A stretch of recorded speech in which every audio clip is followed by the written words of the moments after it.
Question solve करोगे, at least आपने वो तो रिवाइज किया होगा ना, जो थ्योरी मैंने पढ़ाया, तो वो थ्योरी तो आपको रिवाइज करना चाहिए।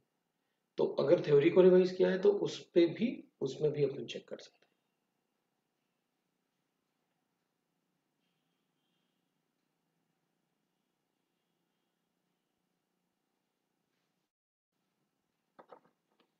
कोई डाउट नहीं? तो फिर अपन आगे सब पढ़ते हैं। आगे अपन को जो पढ़ना था लास्ट टाइम, हमने ओवरलैपिंग ऑफ ऑर्बिटल्स पढ़ा था, एंड दैट इज अ, मतलब एक अच्छा पार्ट है वो, और उसको हमने लास्ट टाइम डिस्कस किया और उसको कंप्लीट किया। तो जैसे मैं सेक्शन बी की बात कर रहा था, उसमें रेजोनेंस फिनोमेना है, आप अभी उसे छोड़ देना। अब आज हम डिस्कस करेंगे, हमने लुईस ऑक्टेट स्ट्रक्चर भी डिस्कस किया, उसके लिमिटेशंस भी चेक किए। आज हम डिस्कस करने वाले हैं दैट इज, क्योंकि जब भी आप लुईस ऑक्टेट स्ट्रक्चर लिखोगे तो आपको ये ध्यान रखना होगा कि कभी भी जैसे अपन लिखते हैं ना, मान लो एक एग्जांपल ले रहा हूं, तो मान लो मेरे पास गिवन है, ये अपन बोलते हैं दैट इज N3H। अब ये अजीब टाइप का अपन को कंपाउंड बोला मैंने, but N3H is a hydrazoic acid, है ना, इसको अपन कहते हैं हाइड्रोजोइक एसिड। अब इसका स्ट्रक्चर बनाना है, तो अपन कहेंगे भाई एक नाइट्रोजन सेंट्रल एटम होगा, और एक नाइट्रोजन, और बाकी नाइट्रोजन एटम अदर एटम्स हो जाएंगे। अगर मान लो ऐसे जैसे मैंने बताया था ना O3 में, कि अगर O3 का स्ट्रक्चर बनाना है क्या होगा, तो ये तो सारे एटम एक जैसे, इसमें कोई सेंट्रल एटम तो है नहीं, वरना हमने रूल्स लिखे हुए थे लुईस ऑक्टेट थ्योरी में। तो अपन क्या करेंगे, इसमें एक सेंट्रल एटम होगा, बाकी अदर एटम हो जाएंगे। तो स्ट्रक्चर कैसे बनाते हैं अपन, कि भाई सेंट्रल एटम के पहले वैलेंस इलेक्ट्रॉन लिख लो, लिख लिए। अब अदर एटम को जितना इलेक्ट्रॉन चाहिए वो दे दो, एक ऑक्सीजन यहां लिख लिया मैंने। अब इस ऑक्सीजन को दो इलेक्ट्रॉन चाहिए, तो ये क्या करेगा, इससे दो इलेक्ट्रॉन शेयर कर लेगा। अब क्या हुआ, इसका भी ऑक्टेट कंप्लीट हो गया, इसका भी ऑक्टेट कंप्लीट हो गया, लेकिन सारे एटम अभी अकोमोडेट नहीं हुए। Then what we will do, अब हम कोऑर्डिनेट बॉन्ड बनाएंगे। तो कोऑर्डिनेट बॉन्ड में क्या होता है, a pair of electron is shared by one atom, but other atom कोई भी इलेक्ट्रॉन शेयर नहीं करेगा। मतलब ये इलेक्ट्रॉन कोई भी, ये एटम कोई भी इलेक्ट्रॉन शेयर नहीं करेगा इसके पास। सेंट्रल एटम अब इसके साथ कोऑर्डिनेट बॉन्ड बनाएगा, so that it's octet will get complete. तो इसमें ये ऑक्टेट कंप्लीशन, इसका भी ऑक्टेट कंप्लीशन होगा, और इसका भी ऑक्टेट कंप्लीशन होगा। सभी के पास 8 इलेक्ट्रॉन है, इसके पास 2, 4, 6 और 8 इलेक्ट्रॉन, इसके पास भी हो गया 2, 4, 6 और 8 electron. Like that we can write. अब जैसे ये हाइड्रोक्साइक एसिड है, तो जैसे आपने बताया मुझे कि हाइड्रोक्साइक एसिड है, तो मैं ऐसे भी लिख सकता हूँ। भाई इसमें आप क्या कर सकते हो, आपको पता है एसिड में क्या करना होता है, आप ना प्रोटॉन को हटा दो और N3 नेगेटिव लिख दो। अगर एसिड है तो प्रोटॉन देगा, राइट। तो अपन क्या करेंगे, अपन लिखेंगे भाई, अब आपको एक बात पता है कि इनमें से एक सेंट्रल एटम होगा और बाकी अदर एटम्स होंगे। दो नाइट्रोजन को अपन अदर एटम एज्यूम कर लेंगे और एक नाइट्रोजन सेंट्रल एटम होगा। अभी व्हाट विल डू, अपन कहेंगे भाई ये तो हमको पता है कि एसिड के जब स्ट्रक्चर्स, ऑक्सी एसिड्स मैंने आपको बताया था, आपको याद होगा, जितना नेगेटिव चार्ज है एनायनिक पार्ट में, उतना ऑक्सीजन सिंगल बॉन्ड से अटैच्ड होता है। तो यहां जितना नेगेटिव चार्ज होगा उतना नाइट्रोजन सिंगल बॉन्ड से अटैच्ड होगा, ठीक। भाई इसके जो नंबर ऑफ इलेक्ट्रॉन होते हैं वो होते हैं 1, 2, 3, 4, 5, ये इलेक्ट्रॉन्स। इलेक्ट्रॉन को पेयर्स में लिखना होता है, ये मैंने आपको बताया था, लेकिन इसमें तो 5 वैलेंस इलेक्ट्रॉन है, तो एक और इलेक्ट्रॉन बचेगा। अब अपन कहें कि भाई इसको ना ऑक्टेट कंप्लीट करने के लिए 3 इलेक्ट्रॉन चाहिए। एक तो मैं सिंगल बॉन्ड से नाइट्रोजन अटैच कर दूंगा, कर दिया मैंने। अब इसके अपने इलेक्ट्रॉन्स कहां पर है, तो अपन कहेंगे इसके इलेक्ट्रॉन्स ये इसके इलेक्ट्रॉन्स है। तो अपन क्या करेंगे, अब अपन कहेंगे कि भाई इसके इलेक्ट्रॉन और बना लो आप, इसमें एक और नाइट्रोजन एटम है ना, इसमें अपन क्या करेंगे, 1, 2, 3, 4, 5, 6 इलेक्ट्रॉन्स हुआ है अभी बस इसके स्ट्रक्चर, राइट। तो अब अपन क्या करेंगे, क्योंकि नाइट्रोजन को, जो दूसरा नाइट्रोजन एटम है, इसको भी 3 इलेक्ट्रॉन चाहिए थे अपना ऑक्टेट कंप्लीट इसके लिए भी 6 हुआ है, इसको 2 इलेक्ट्रॉन और चाहिए अभी ऑक्टेट कंप्लीट करने के लिए। अपन क्या करते हैं, दूसरा नाइट्रोजन एटम लिखते हैं, उसके पास 1 2 3 4, इसके पास भी 5 इलेक्ट्रॉन्स है। अब ऑड इलेक्ट्रॉन्स है ना, डिस्ट्रीब्यूट करेंगे, तो अपन क्या करेंगे, इसमें बॉन्ड बना देते हैं। अब इसके कितने इलेक्ट्रॉन हो गए, 2 4 6 8 इलेक्ट्रॉन्स हो गया भाई इसका। इसका कितना इलेक्ट्रॉन हो गया, 2 4 6 8, इसका ना, इसके 7 इलेक्ट्रॉन हो गए। तो अब अपन क्या करेंगे, अपन कहेंगे भाई इसमें तो अब या तो 3 बॉन्ड बना हुआ, क्योंकि ना तो इसका ऑक्टेट कंप्लीट नहीं हुआ अभी, इसका भी ऑक्टेट कंप्लीट नहीं हुआ अभी, बट इसका ऑक्टेट कंप्लीट हो गया 2 4 6 और 8। तो अपन क्या करेंगे, अब अपने पास एक नेगेटिव चार्ज है, तो अपन अगर नेगेटिव चार्ज इस पे लगाएंगे भी, तो अपन कहेंगे भाई एक एक्स्ट्रा इलेक्ट्रॉन ऐड करेंगे नेगेटिव चार्ज के लिए, बस ये कर सकते हैं। तो अभी भी नेगेटिव चार्ज लिखूंगा तो 2 4 6 और 1 7 हुआ, इसके पास भी 7 है, इसके पास भी 7 है, तो अभी डिस्ट्रीब्यूशन ठीक नहीं हुआ। अपन क्या करेंगे, अपन कहेंगे नाइट्रोजन है मेरे पास, राइट। अगर मेरे पास नाइट्रोजन है तो अपन क्या करेंगे नाइट्रोजन के साथ, कि भाई एक नाइट्रोजन है जिसके पास 5 वैलेंस इलेक्ट्रॉन होता है, लिख दिया। हमें पता था कि इसको 3 इलेक्ट्रॉन चाहिए अपना ऑक्टेट कंप्लीट करने के लिए, तो पहले अपन ने जैसे इसमें किया था ना, कि भाई इसके 6 इलेक्ट्रॉन और इसके साथ इसका ऑक्टेट कंप्लीट कर दिया डबल बॉन्ड बना के, वैसे ही अपन इसमें कर लेते हैं। ये दूसरा नाइट्रोजन एटम है जिसमें मैंने इसका ऑक्टेट कंप्लीट कर दिया। 3 बॉन्ड तो बन सकते हैं ना दो एटम के बीच में, दो एटम के बीच में कभी भी 3 से ज्यादा बॉन्ड एग्जिस्ट नहीं करेगा, वी नो दैट। अभी दोनों का ऑक्टेट कंप्लीट हो गया और मुझे एक नाइट्रोजन अकोमोडेट करना है। अब मैं क्या करूंगा, अब मैं कहूंगा भाई एक नाइट्रोजन को अकोमोडेट करना है, तो नाइट्रोजन के पास कितने इलेक्ट्रॉन्स है, 1 2 3 4 5, 5 हो गया ना। और यहां पर अपन लिखेंगे ये इसका 6th इलेक्ट्रॉन है, तो नेगेटिव चार्ज लगाओ, क्योंकि एक्स्ट्रा इलेक्ट्रॉन ऐड किया आपने। अभी उसके पास कितने हो गए इलेक्ट्रॉन्स, 6 हो गए। लो भाई ये इसका ऑक्टेट कंप्लीट हो गया, मैंने इसके साथ कोऑर्डिनेट बॉन्ड बना दिया, इसका भी सभी का ऑक्टेट कंप्लीट हो गया। तो हमें पहले क्या करना है, जो सेंट्रल एटम लिखा हुआ है उसको कितना इलेक्ट्रॉन चाहिए अपना ऑक्टेट कंप्लीट करने के लिए, या फिर जो अदर एटम था, जैसे अपन ने लिखा हुआ है कि भाई नाइट्रोजन है उसके 5 वैलेंस इलेक्ट्रॉन है, लेकिन अब हमने कहा था कि आपसे कि जितना अदर एटम को इलेक्ट्रॉन चाहिए ऑक्टेट कंप्लीट करने के लिए दे दो। इसको कितना इलेक्ट्रॉन चाहिए था अपना ऑक्टेट कंप्लीट करने के लिए, 3, तो इससे दो 3 इलेक्ट्रॉन। अब दोनों का ऑक्टेट कंप्लीट हो गया। अब क्या करें, तो इससे जो अगर हमने इसको सेंट्रल एटम अज्यूम किया, तो अपन कहेंगे भाई दूसरा एटम लिख लो। अब दूसरे एटम के पास कितने इलेक्ट्रॉन्स है हमारे पास, तो इसके पास 5 इलेक्ट्रॉन थे, एक नेगेटिव चार्ज भी है, तो अपन ने कहा भाई इसमें नेगेटिव चार्ज के लिए एक एक्स्ट्रा इलेक्ट्रॉन ऐड कर लिया, तो नेगेटिव चार्ज लिखो। अभी इसके पास 6 इलेक्ट्रॉन्स है, तो ऑक्टेट कंप्लीट करने के लिए 2 चाहिए, उसका ऑक्टेट कंप्लीट था इसलिए कोऑर्डिनेट बॉन्ड बनाया, तो अपन बना सकते हैं। तो आप एकदम जल्दबाजी मत करो, आप बिल्कुल जैसे आपको बताया गया उस टाइप से अगर आप सॉल्व करते हो, you will get the answer. Structure लिखने के लिए फिर मैंने आपको सिग्मा और पाई बॉन्ड्स भी बताए थे, how to write the sigma and pi bonds, है ना, लास्ट टाइम थोड़ा सा। तो सिग्मा और पाई बॉन्ड्स में अपन ने क्या कहा था कि भाई अगर दो एटम है उनके बीच में एक ही बॉन्ड है तो वो सिग्मा बॉन्ड होगा, दो एटम है अगर उनके बीच में डबल बॉन्ड है तो वो एक पाई और एक सिग्मा होगा, दो एटम है और उनके बीच में अगर ट्रिपल बॉन्ड है तो एक सिग्मा होगा और दो पाई बॉन्ड्स होंगे। That is the structure. तो कभी कभी अपन से क्या करते हैं वो, कि हमें सिग्मा बॉन्ड वो मॉलिक्यूल्स में ना ऐसे इस टाइप से क्वेश्चन बना लेते हैं कि बताओ मेरे पास ये मॉलिक्यूल प्रेजेंट है, इसमें कितने सिग्मा और कितने पाई बॉन्ड्स हैं, तो अपन बता सकते हैं भाई एक ये सिंगल बॉन्ड है मतलब सिग्मा है, ये सिंगल बॉन्ड है मतलब सिग्मा है, इसमें एक सिग्मा होगा और दो पाई होंगे क्योंकि ट्रिपल बॉन्ड है। तो बता सकते हैं अपन की टोटल इसमें 3 सिग्मा है एंड 2 पाई बॉन्ड्स है, ऐसे बता सकते हैं।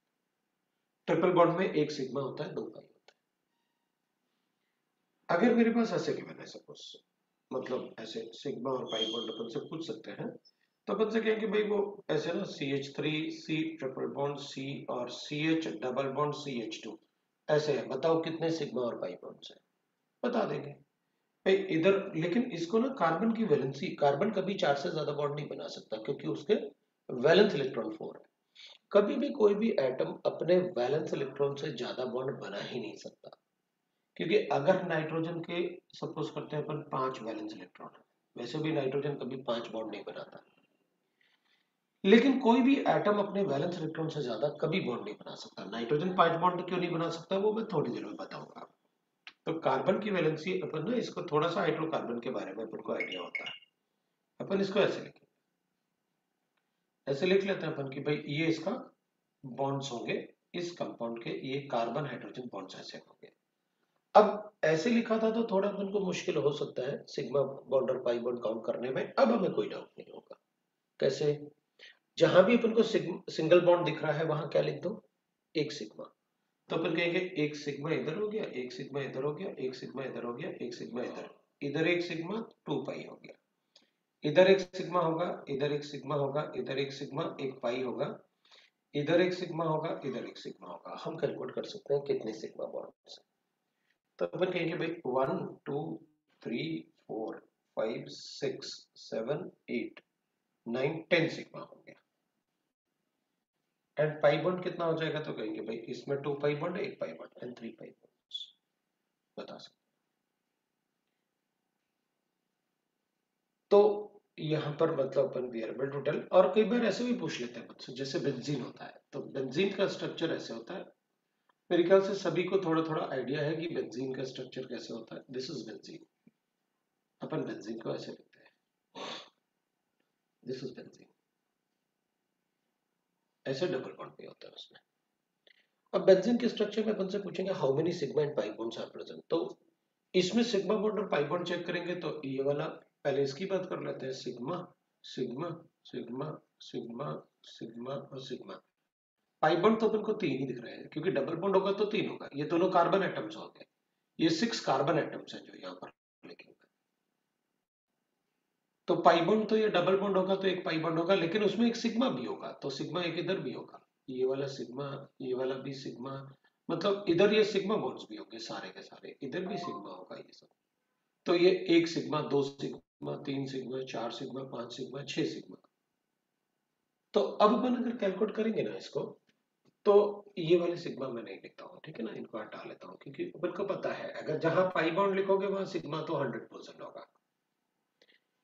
तो 1 2 3 4 5 6 सिग्मा तो कार्बन कार्बन के बीच में है, और 6 सिग्मा क्योंकि 6 CH बॉन्ड है ना, तो 6 सिग्मा तो 12 sigma, 12 sigma and 3 pi bonds. तो इस मॉलिक्यूल में अपन से क्या पूछेंगे, वो अपन से पूछेंगे what is the ratio of sigma and pi bond. तो रेशियो लिखेंगे तो अपन कहेंगे 4:1 का रेशियो होगा, है ना, 4:1 का रेशियो होगा सिग्मा और पाई बॉन्ड का। तो रेशियो भी पूछ सकते हैं, इधर रेशियो नहीं पूछेंगे तो नंबर पूछ लेंगे। I think everybody got it how to calculate the sigma and pi bonds. तो अगर मैं ऐसे लिखता हूं तो फिर क्या करेंगे अपन, सपोज अपने पास गिवन है सिग्मा और पाई बॉन्ड्स अपन ऐसे, तो मुझे कैलकुलेट करके बताना। अगर मेरे पास ऐसे मॉलिक्यूल गिवन है तो बताओ इसमें कितने सिग्मा और कितने पाई बॉन्ड्स हैं और कितने लोन पेयर्स हैं। लोन पेयर मतलब a pair of electron is called a lone pair, we know that। तो इसमें बताओ भाई कितने सिग्मा बॉन्ड है और कितने पाई बॉन्ड है, ये तुमको बताना है। how many sigma bonds and how many pi bonds are present in this। बाद में अपन को स्ट्रक्चर बनाना आ जाएगा क्योंकि मे भी पॉसिबल अपन को ऐसे देना ही है कि C2CN होल ट्वाइस होल 4, ऐसे ना 4 CN मॉलिक्यूल्स है ना, cyanide group, CN is a cyanide group. तो ऐसे भी लिख के दे सकते हैं और पूछ सकते हैं कि बताओ कितने सिग्मा और पाई बॉन्ड्स हैं इसमें। तो आपको बताना है what is the ratio of sigma and pi bond in this. तो बताओ भाई ratio of sigma and pi bond in this कैसे कैलकुलेट करेंगे।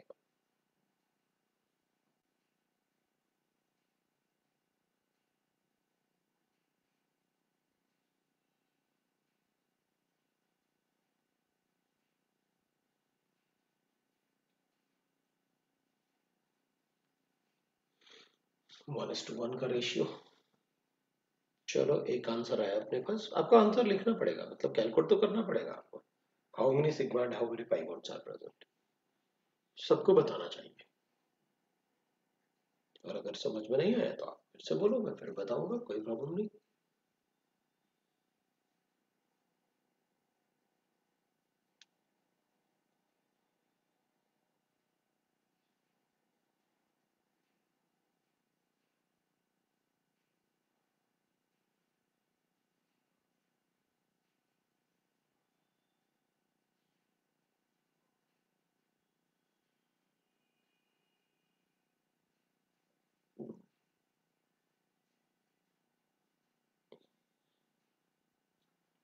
मेरे पास दो आंसर आए और दोनों ही करेक्ट है।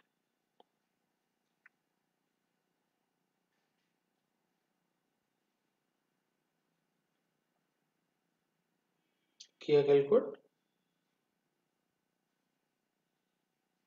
ठीक है भाई, और भी आंसर आया अपने पास। ठीक है,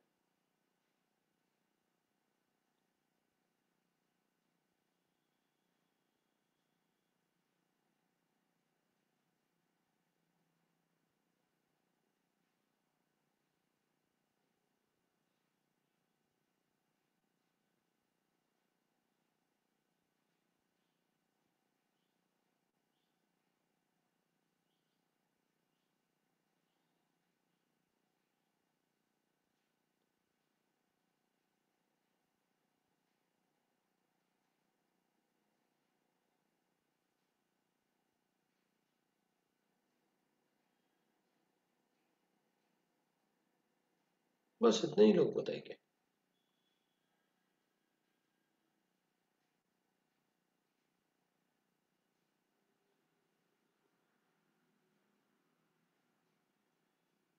ठीक है, तो फिर मैं चेक करूं। तो मैंने क्या किया, इसमें 2 पाई और 1 सिग्मा, इसमें भी 2 पाई एंड 1 सिग्मा, इसमें भी 2 पाई एंड 1 सिग्मा, इसमें भी 2 पाई एंड 1 सिग्मा। अभी पाई बॉन्ड, इधर भी एक पाई बॉन्ड है, एक सिग्मा बॉन्ड है ना। और ये वाले भी तो सिग्मा बॉन्ड्स होंगे, ये वाले भी तो सिग्मा बॉन्ड्स होंगे। तो कितने सिग्मा बॉन्ड हो गए? 1 2 3 4 5 6 7 8 9 सिग्मा, है ना। 9 सिग्मा हो गए। और पाई बॉन्ड कितने हो गए? तो अपन कहेंगे पाई बॉन्ड 2 4 1 5 प्लस 2 7 प्लस 2 9, 9 पाई, मतलब 1:1 का रेशियो, राइट ना। मुझे लगता कि अपन सबको सिग्मा और पाई बॉन्ड कैलकुलेशन आ गया। ठीक है, राइट। तो सबको बताना चाहिए आंसर्स, सो दैट कि अपन उसको, राइट ना। मुझे लगेगा कि सबको समझ में आ गया कैसे अपन को सिग्मा और पाई बॉन्ड बता रहे हैं, आप बता सकते हो। अब अगर लोन पेयर्स का मतलब होता है ये pair of electron, a pair of free electron is called a lone pair, तो अपन बता सकते हैं इसमें 4 लोन पेयर भी अगर पूछेंगे तो, right, we can write like that. तो ये सिग्मा और पाई बॉन्ड सब बता सकते हैं। अभी we can write next is sigma and pi bond के बाद we can write them. We know that how to calculate the number of sigma and pi bond in a molecule. ठीक है, next will write, जैसे मैंने आपसे कहा geometry and shape of molecules की बात करने वाले हैं। हाँ तेजस, ठीक है, मतलब मेरे नाम से किसी ने ज्वाइन कर रखा है। ठीक है ठीक है ठीक है, मैंने देख लिया, मतलब चेक कर लिया था मैंने एक बार अटेंडेंस, तो मैं देख ही लेता हूँ कि अपन सब कौन है। तो बिल्कुल जो मेरे नाम से अटेंड किया है वो मेरा ही फोन है, कोई प्रॉब्लम नहीं है ना। मैंने ही बोला है उसको वो देखने के लिए कि मतलब वो कैसे मतलब चल रहा है, क्योंकि वो नए प्लेस पे मैं ये बोर्ड वोर्ड लगा के काम कर रहा हूँ ना, इसलिए मैंने ही उसको ज्वाइन कर रखा है। कि किसी को बोला मैंने कि एक बार देखो व्हाट इज राइट ना, कैसे दिख रहा है मतलब। तो अगर जरूरत पड़ेगा तो बोर्ड वगैरह चेंज भी कर सकते हैं, इसलिए मैंने चेंज वो ज्वाइन करने के लिए कहा। नहीं नहीं चलेगा, अगर कोई नया पर्सन ज्वाइन करता है ना तो सबको बताना चाहिए कि नहीं सर कोई पर्सन ज्वाइन कर रखा है, ये तो अपना काम है, अपन को पता होना चाहिए कि कौन ज्वाइन कर रखा है, कोई नया तो नहीं है, कोई नहीं। नेक्स्ट टाइम से सभी को मतलब ध्यान रखना चाहिए, उसने तेजस ने बताया ये तो अच्छी बात है, मैं तो कहूँगा, ठीक है ना। अपन को ध्यान रखना चाहिए कि अपने ग्रुप में कोई भी नया बच्चा आएगा तो अपन को बताना है सर को कि सर वो नया बच्चा आया, सबकी ड्यूटी है ये, ताकि अपन तो कोई अपन को डिस्टर्ब ना करे। हो सकता है कोई डिस्टर्बिंग एलिमेंट हो, राइट, इसलिए को बताना चाहिए। ये अपनी सबकी ड्यूटी है भाई, सिर्फ एक की नहीं होगी, अपन सब बताएंगे उसको। चलो देखते हैं अपन है ज्योमेट्री और शेप को डिस्कस करना है अपन को। तो ज्योमेट्री और शेप ऑफ मॉलिक्यूल्स ना, अब अपन देखते हैं कैसे अपन ज्योमेट्री बताएंगे और शेप ऑफ मॉलिक्यूल बताएंगे। Geometry and shape of molecules, shape of molecules. तो अब अपन क्या करेंगे ना, अभी अपन क्या कर रहे थे, अपन ने कहा कि भाई देखो जैसे CH4 मॉलिक्यूल है, तो अपन ने क्या कहा, सेंट्रल एटम के इलेक्ट्रॉन लिख लो पेयर्स में, अदर एटम को जितना इलेक्ट्रॉन चाहिए वो दे दो, सो दैट कि अब हाइड्रोजन था तो उसका ड्यूप्लेट कंप्लीट होगा, दे दो उसको सो दैट कि उसका ड्यूप्लेट कंप्लीट हो जाए, स्ट्रक्चर बन गया, CO2 मॉलिक्यूल है। सेंट्रल एटम लिख लो, central atom we know that the least trustable atom is called central atom. Central atom के लो इलेक्ट्रॉन लिख लो, इसके 4 इलेक्ट्रॉन थे, अदर एटम को जितना इलेक्ट्रॉन देना है दे दो, लो भाई स्ट्रक्चर बन गया, इसको 2 इलेक्ट्रॉन चाहिए था ना अपने ऑक्टेट कंप्लीट करने के लिए, तो अपन ने इसका स्ट्रक्चर बना लिया ऐसे, ये बना। लेकिन अब अपन क्या करेंगे, इनकी प्रॉपर ज्योमेट्री लिखेंगे, भाई सिमेट्री होना चाहिए ना ज्योमेट्री में, तो अपन उनको ज्योमेट्री, प्रॉपर ज्योमेट्री को डिस्कस करने वाले हैं अपन। तो चलो देखते हैं कैसे डिस्कस करेंगे, ठीक है, कि भाई क्या ये ऐसे मतलब टेढ़ा वेढ़ा ऐसा कुछ भी लिख दूंगा या कोई मतलब प्रॉपर इनका एक शेप होगा, तो प्रॉपर शेप होगा, वो शेप पढ़ने वाले हैं, ठीक है ना। अब there are many theories which explain the geometries, है ना, अपन को एक तो वेस्पर थ्योरी पढ़ना है, दूसरा वैलेंस बॉन्ड थ्योरी पढ़ना है। तो पहले जो इजीएस्ट थ्योरी होता है और जिससे मैक्सिमम क्वेश्चन भी आते हैं, वो वेस्पर थ्योरी होता है। तो अपन लिखते हैं ज्योमेट्री, सो पहले अपन लिखते हैं that is VSEPR theory, so VSEPR theory, मतलब ऐसे लिखते हैं अपन, लेकिन ये इसका फुल फॉर्म होता है, वो होता है वैलेंशियल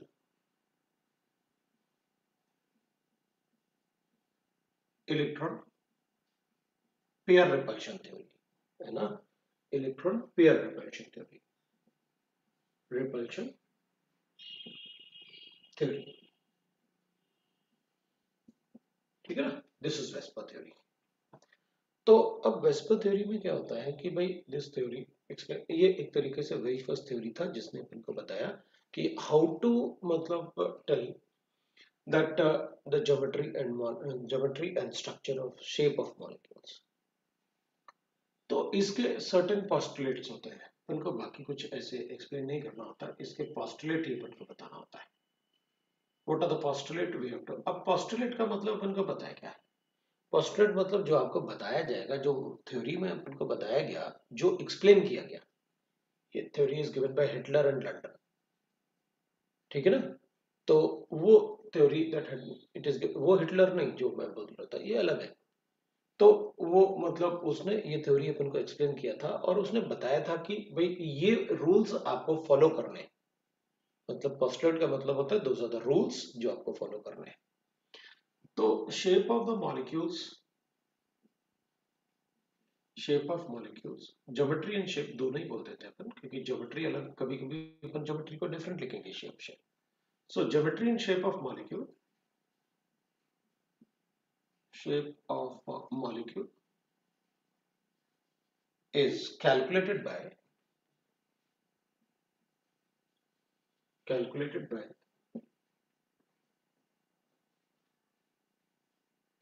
the repulsion between the bonded electron and lone pairs.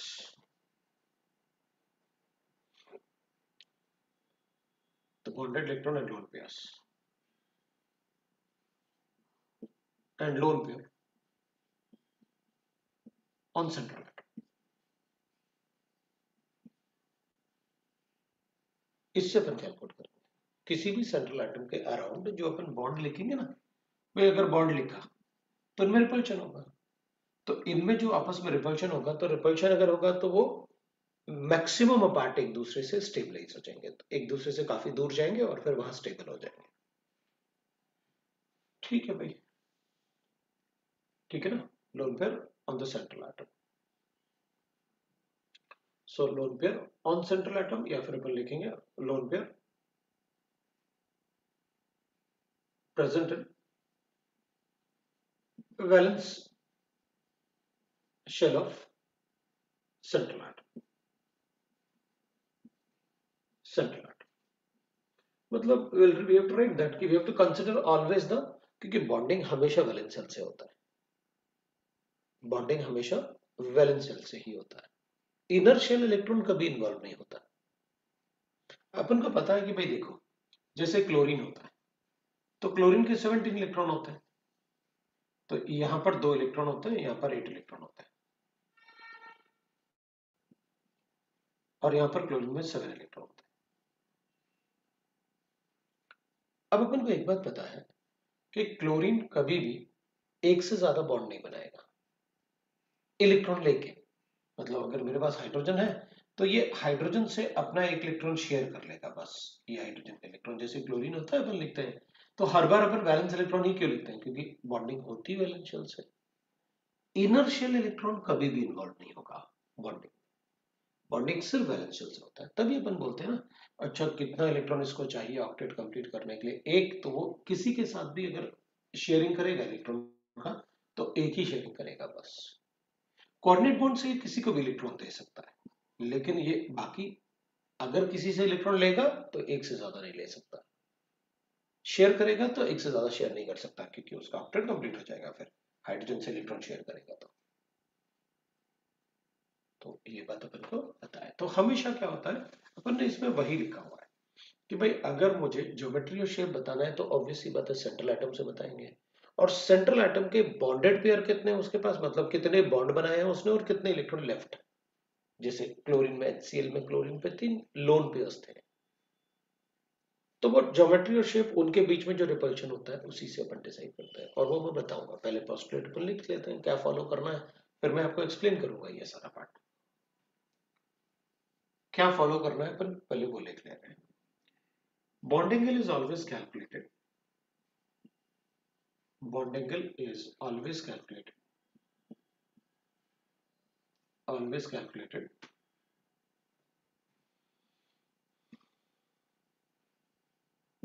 between the bonded pairs।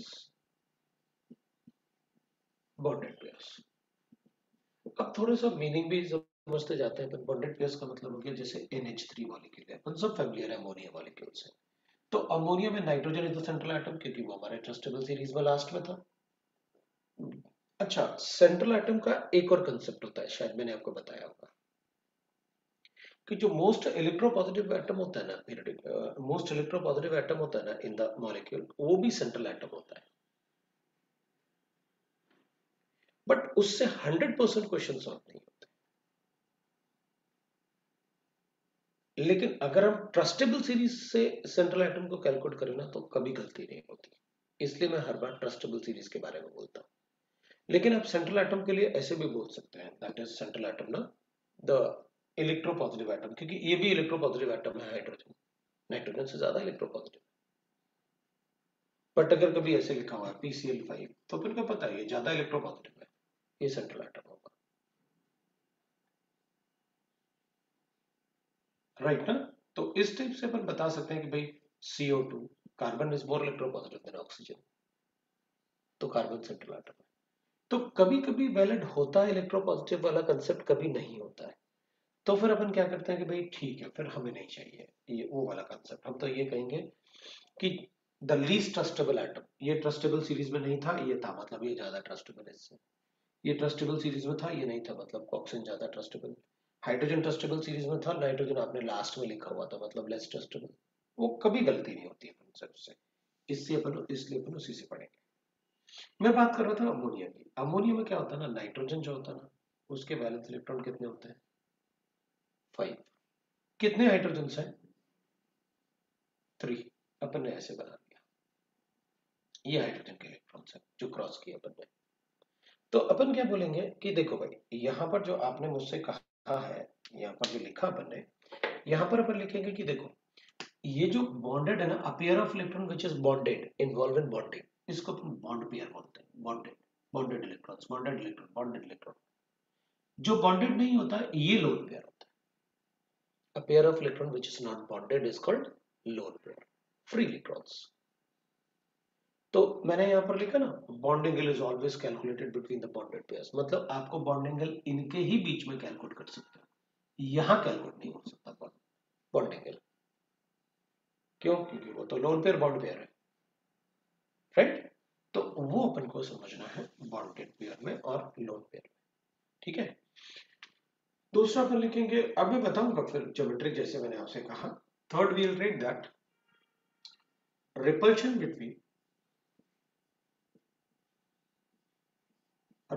Between the two lone pairs, मतलब lone pair and lone pair, lone pair, lone pair. और रेशियो की जगह अपन ऐसे भी लिख सकते थे, lone pair is greater than lone pair and bond pair, lone pair and bond pair, ठीक है, is greater than between the two bonded pairs, bond pair. इधर अपन बॉन्ड पेयर लिखेंगे और bond pair and bond pair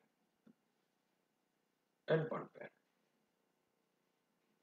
जो repulsion होता है ना between the two lone pairs, जो रिपल्शन होगा between the two lone pair, that will be great, lone pair के बीच में ग्रेटर रिपल्शन होता है। अभी इसको अपन शॉर्ट में ऐसे भी लिख सकते हैं, और वी कैन राइट दैट, इसको अपन ऐसे लिख लेंगे, lone pair repulsion is greater than lone pair and bond pair repulsion, greater than two bonded pair repulsion, bond pair repulsion, ऐसे रिपल्शन अपन बता सकते हैं। How we can write the lone pair repulsion, lone pair bond pair repulsion and bond pair repulsion, ठीक है। Actually lone pair जो अपने अभी लिखा था ना, lone pair is a free electrons. अगर फ्री इलेक्ट्रॉन होगा तो नॉन बॉन्डेड इलेक्ट्रॉन ना, उनकी एनर्जी भी ज्यादा होगी, एनर्जी ज्यादा होगा तो रिपल्शन भी ज्यादा शो करेगा, और वो स्पेस भी ज्यादा ऑक्युपाई करते हैं। इसमें मैं लिख देता हूं, because lone pair have high energy, non bonded electrons है ना, और बॉन्डेड इलेक्ट्रॉन का मतलब बॉन्डेड हो गया, बॉन्ड बनेगा तो एनर्जी रिलीज होगी, it's exothermic phenomena. Non bonded electrons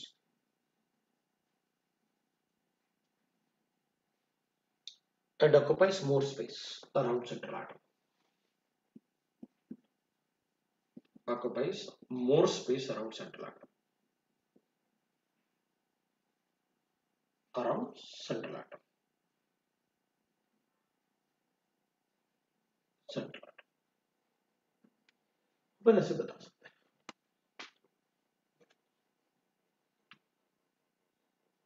that is about the repulsion।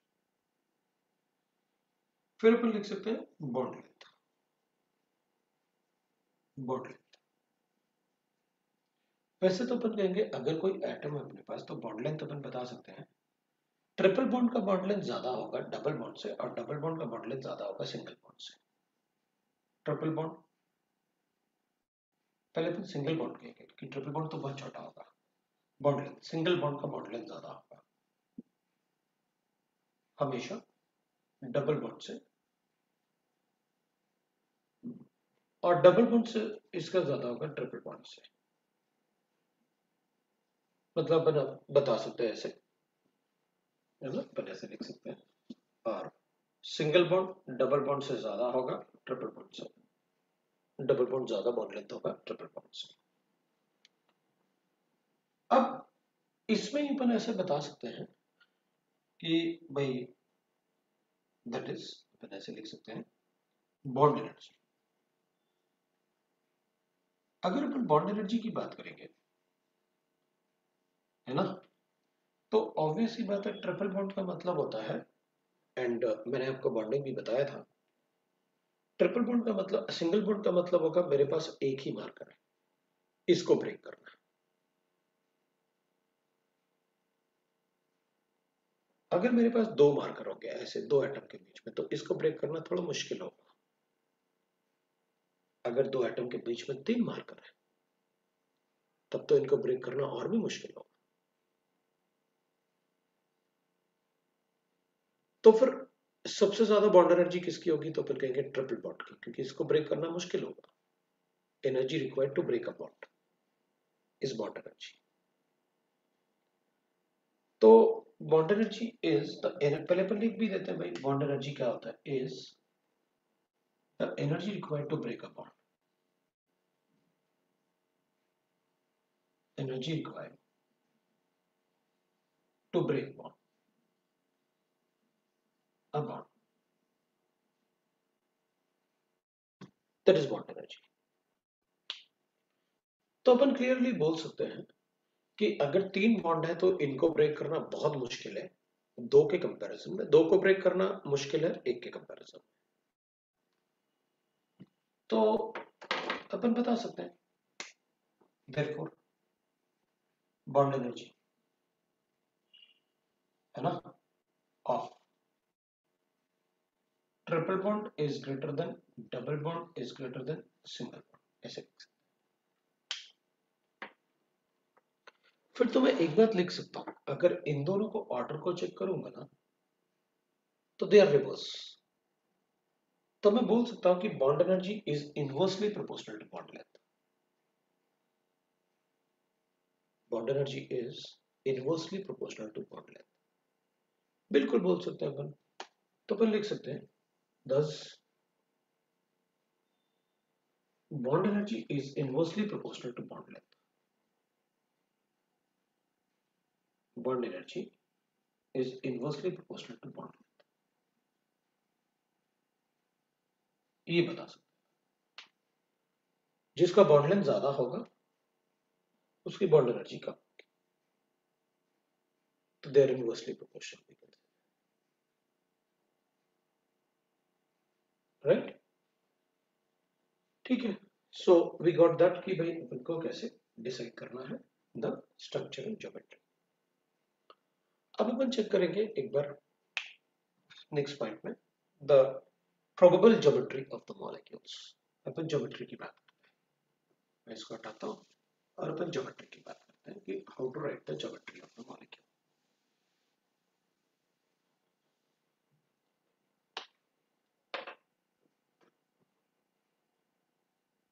Geometry and shape of molecule. Shape of molecule, इसका पहले मतलब थोड़ा सा इन जनरलाइज स्टेटमेंट लिख लेते हैं। आपको ये सेंटेंसेस फॉलो करने हैं और ये सेंटेंसेस के बेसिस पे मैं आपको बताऊंगा कि how we can write that. अब इसमें अपन एक बात और लिख सकते थे डबल बॉन्ड में कि अगर अपन रिपल्शन की बात, बॉन्डेड इलेक्ट्रॉन रिपल्शन की बात करें, तो अपन ऐसे बोल सकते हैं, इसी में लिख सकते हैं repulsion.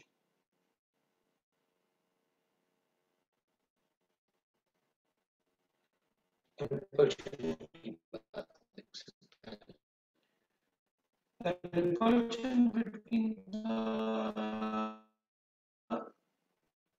two triple bond and double bond will be greater than two double bond and single bond and greater than two single bonds. ऐसे repulsion बता सकते हैं।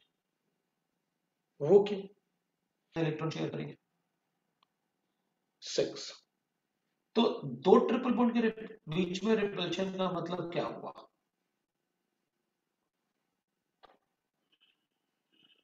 12 इलेक्ट्रॉन का रिपल्शन, ऑब्वियस सी बात है। 12 इलेक्ट्रॉन का रिपल्शन 10 से तो ज्यादा ही होगा, even though they are bonded. तो यहां पर तो 12 इलेक्ट्रॉन का रिपल्शन है, 6 और 6, यहां पर 6 और 4 ना 10 इलेक्ट्रॉन का रिपल्शन। तो 12 इलेक्ट्रॉन का रिपल्शन 10 से ज्यादा होगा, 10 का रिपल्शन 8 से ज्यादा होगा, 8 का रिपल्शन 6 से ज्यादा होगा और 6 का रिपल्शन 4 से ज्यादा होगा। ठीक है, कोई प्रॉब्लम नहीं। अगर हमें बॉन्डेड इलेक्ट्रॉन की जरूरत पड़ी तो, क्योंकि अपन ने ये भी लिखा ना बॉन्ड पेयर रिपल्शन, दो लोन पेयर के बीच में रिपल्शन ऑब्वियस सी बात है ज्यादा होना चाहिए लोन पेयर बॉन्ड पेयर से, बिकॉज लोन पेयर्स का मतलब they are free, non bonded electron मतलब free electron, they have higher energy. जो बॉन्डेड होगा उसकी एनर्जी कम हो जाएगी क्योंकि वो बॉन्ड बनाएगा तो बॉन्ड फॉर्मेशन से एनर्जी रिलीज होती है, बॉन्ड फॉर्मेशन से एनर्जी रिलीज होगी इसलिए अपन कहते हैं बॉन्डेड इलेक्ट्रॉन की एनर्जी कम होती है लोन पेयर से। लोन पेयर की एनर्जी भी ज्यादा होगी और वो ज्यादा स्पेस भी ऑक्युपाई करते हैं around the central atom, right. तो अपन geometry and shape of molecule की बात करते हैं। What is the geometry and shape of molecule? So अपन बात करेंगे। अब इसमें अपन क्या करते हैं, एक सेंट्रल एटम लेना होगा और अदर एटम्स लेने होंगे, फिर मैं एग्जांपल भी दूंगा आपको। अपन ना एक जनरलाइज्ड वे में लिख लेते हैं कि सेंट्रल एटम अपन ए एज्यूम कर लेंगे, अदर एटम अपन बी एज्यूम कर लेते हैं। Suppose A is a central atom, is central atom and B is other atom. Central atom को अपन ऐसे लिख सकते हैं बिना दैट, ठीक है ना, ए इज अ सेंट्रल एटम अपन ऐसे लिख सकते हैं। तो व्हाट वी कैन राइट, जैसे अपन लिखेंगे तो मैं आपको ऐसे डिस्कस करके बता देता हूं भाई। ए पॉइंट लिख लेता हूं, ए बी टाइप मॉलिक्यूल। अब ए बी टाइप मॉलिक्यूल में क्या होगा, जैसे एक सेंट्रल एटम है और एक ही अदर एटम है। अगर एक सेंट्रल एटम होगा और एक ही अदर एटम होगा तो अपन कहेंगे जैसे HCl है, HBr है, इस टाइप से स्ट्रक्चर्स हो जाएंगे। कार्बन मोनोऑक्साइड है, भाई ये अलग अलग भी हो सकते हैं, ए और बी कोई भी हो सकता है, HCl HBr लाइक दैट। लेकिन इसमें प्रॉब्लम क्या होगा अपन को कि भाई ठीक है आपने मुझे बता दिया कि सेंट्रल एटम और अदर एटम कैसे लिखने हैं अपन को, तो we can write like this. इसमें जैसे H और Cl है, अब अगर अपन सेंट्रल एटम चेक करेंगे तो भाई इसमें सेंट्रल एटम Cl हो जाएगा क्योंकि ट्रस्टेबल सीरीज के हिसाब से Cl को ऐसे बनाना चाहिए अपन को। पहले सेंट्रल एटम के वैलेंस इलेक्ट्रॉन लिखेंगे, फिर अपन एक इलेक्ट्रॉन लिखेंगे, हाइड्रोजन लिखेंगे, एक इलेक्ट्रॉन अपन शेयर कर देंगे, ऑक्टेट कंप्लीट। अब इसमें अपन कहेंगे भाई इसमें ज्योमेट्री कैलकुलेशन के लिए क्या करें अपन, तो अपन कहेंगे भाई इसमें तो लोन पेयर्स है, एक दो तीन लोन पेयर्स है और एक बॉन्डेड पेयर्स है, इसमें तो बॉन्ड एंगल भी कैलकुलेट नहीं कर पाएंगे। बॉन्ड एंगल कैलकुलेट नहीं कर पाएंगे, why it is so, because एक ही बॉन्डेड पेयर्स है ना, इसमें भी बॉन्ड एंगल कैलकुलेट नहीं कर पाऊंगा क्योंकि Br के लिए तो अपन ऐसे लिखेंगे। कार्बन मोनोऑक्साइड में बिटवीन द टू एटम्स, बस अपने पास कार्बन मोनोऑक्साइड का स्ट्रक्चर लिखना है तो ये कार्बन मोनोऑक्साइड का स्ट्रक्चर है। ऑक्सीजन को दो इलेक्ट्रॉन चाहिए ऑक्टेट कंप्लीट करने के लिए, अपन ने कर दिया। अब इसके पास ये वैलेंस इलेक्ट्रॉन है ऐसे, इसको दो और इलेक्ट्रॉन चाहिए ना, अभी कार्बन के कितने 2 4 6 इलेक्ट्रॉन्स है, इसका 2 4 6 और 8 इलेक्ट्रॉन है, तो अपन क्या करेंगे इससे इसको कोऑर्डिनेट बॉन्ड बना देंगे। ये इसका स्ट्रक्चर है। अब प्रॉब्लम ये है कि ये वाला लोन पेयर है और बॉन्डेड पेयर तीन तो है, लेकिन बिटवीन टू एटम्स ना अपन तीन काउंट नहीं कर सकते इसको, अपन सिर्फ बता सकते हैं loan pair bond pair, bond pair जो इधर होंगे बिटवीन द टू एटम्स। तो यहां अपन बॉन्ड एंगल कैलकुलेट नहीं कर पाएंगे कोई भी, व्हाई इज सो, क्योंकि ये बॉन्डेड पेयर्स हैं और ये लोन पेयर है, तो लोन पेयर बॉन्ड पेयर में थोड़ी इलेक्ट्रॉन काउंट करते हैं। सेकंड पॉइंट में आपने लिखा था कि bond angle is always calculated between the two bonded pairs. तो इस टाइप के मॉलिक्यूल में अपन ये तो बोल सकते हैं कि ये लीनियर शेप होगा इनका, बिकॉज एक एटम इधर एक एटम इधर ऐसे लीनियर शेप हो गया बस। बट उसमें अपन बॉन्ड एंगल कैलकुलेट करके नहीं बता पाएंगे क्योंकि इसमें एक ही बॉन्डेड पेयर्स है। अगर दो इनके बीच में, अगर मेरे पास दो कार्बन एटम है, इनके बीच में अपन बॉन्ड एंगल वो कैलकुलेट नहीं कर पाएंगे अपन कि भाई क्या ज्योमेट्री होगा। हमें ज्योमेट्री कैलकुलेट करने के लिए एटलीस्ट सेंट्रल एटम से दो बॉन्डेड पेयर्स होना कंपलसरी है, सो दैट कि सेकंड पॉइंट के हिसाब से हम बॉन्डेड पेयर्स के बीच में बॉन्ड एंगल कैलकुलेट कर पाए। यहाँ दो एटम के बीच में अपन कभी कोई बॉन्ड एंगल नहीं बता सकते, भाई उसमें तो दो एटम है, उनके उनको अब दो एटम को बॉन्डेड किया मान लो अपन ने ऐसे दो, एक एटम इधर एक एटम इधर है, इसको ऐसे लिखो ऐसे लिखो ऐसे लिखो, मुझे क्या फर्क पड़ता है, ऐसे लिखो क्या फर्क पड़ता है, इसकी कोई ज्योमेट्री थोड़ी है। तो लीनियरली दो एटम बॉन्डेड है, बस उसको कैसे भी लिखो, क्या बॉन्डिंग है बताइए। मैं कहूंगा ये दोनों एटम आपस में अटैच है, बताओ कितना बॉन्डिंग है, कुछ भी नहीं बता सकते, ये एक ही बॉन्डेड पेयर हुआ ना, राइट। तो चलो देखते हैं। अब अपन लिखते हैं AB2 type molecule. AB2 type molecule में तो इसकी बात कर लेते हैं, अपन कहेंगे ठीक है मेरे पास ये गिवन है। अब अपन क्या करेंगे AB2 टाइप मॉलिक्यूल में, जैसे CO2 एक सेंट्रल एटम हो गया, दो अदर एटम हो गया, BeCl2 है, एक सेंट्रल एटम हो गया, दो अदर एटम। तो इस टाइप से अपन लिख सकते हैं, राइट ना, मॉलिक्यूल्स को जैसे इधर लिखा अपन ने वैसे BeCl2 भी लिख सकते हैं अपन। और फिर अपन लिख सकते हैं, फिर कार्बन के साथ CH2 भी लिख सकते हैं, like that we can write, etcetera. चलो देखते हैं क्या करना है। ये सारे पॉइंट्स अपन को पता है, मैं आपको बस याद दिलाऊंगा कि ये फॉलो करके ही अपन को स्ट्रक्चर ज्योमेट्री लिखना है, दैट्स ऑल, है ना, वो अपन को ध्यान रखना है कि ये अपन को फॉलो करके स्ट्रक्चर ज्योमेट्री लिखना है। अब मैं क्या करूंगा, इसमें जैसे AB2 टाइप है तो एक ए हो जाएगा, इससे दो एटम बॉन्डेड हो गया, ऐसे दो एटम बॉन्डेड। अपन कहेंगे ऐसे क्यों लिखूं, मेरी मर्जी में तो ऐसे लिखूंगा।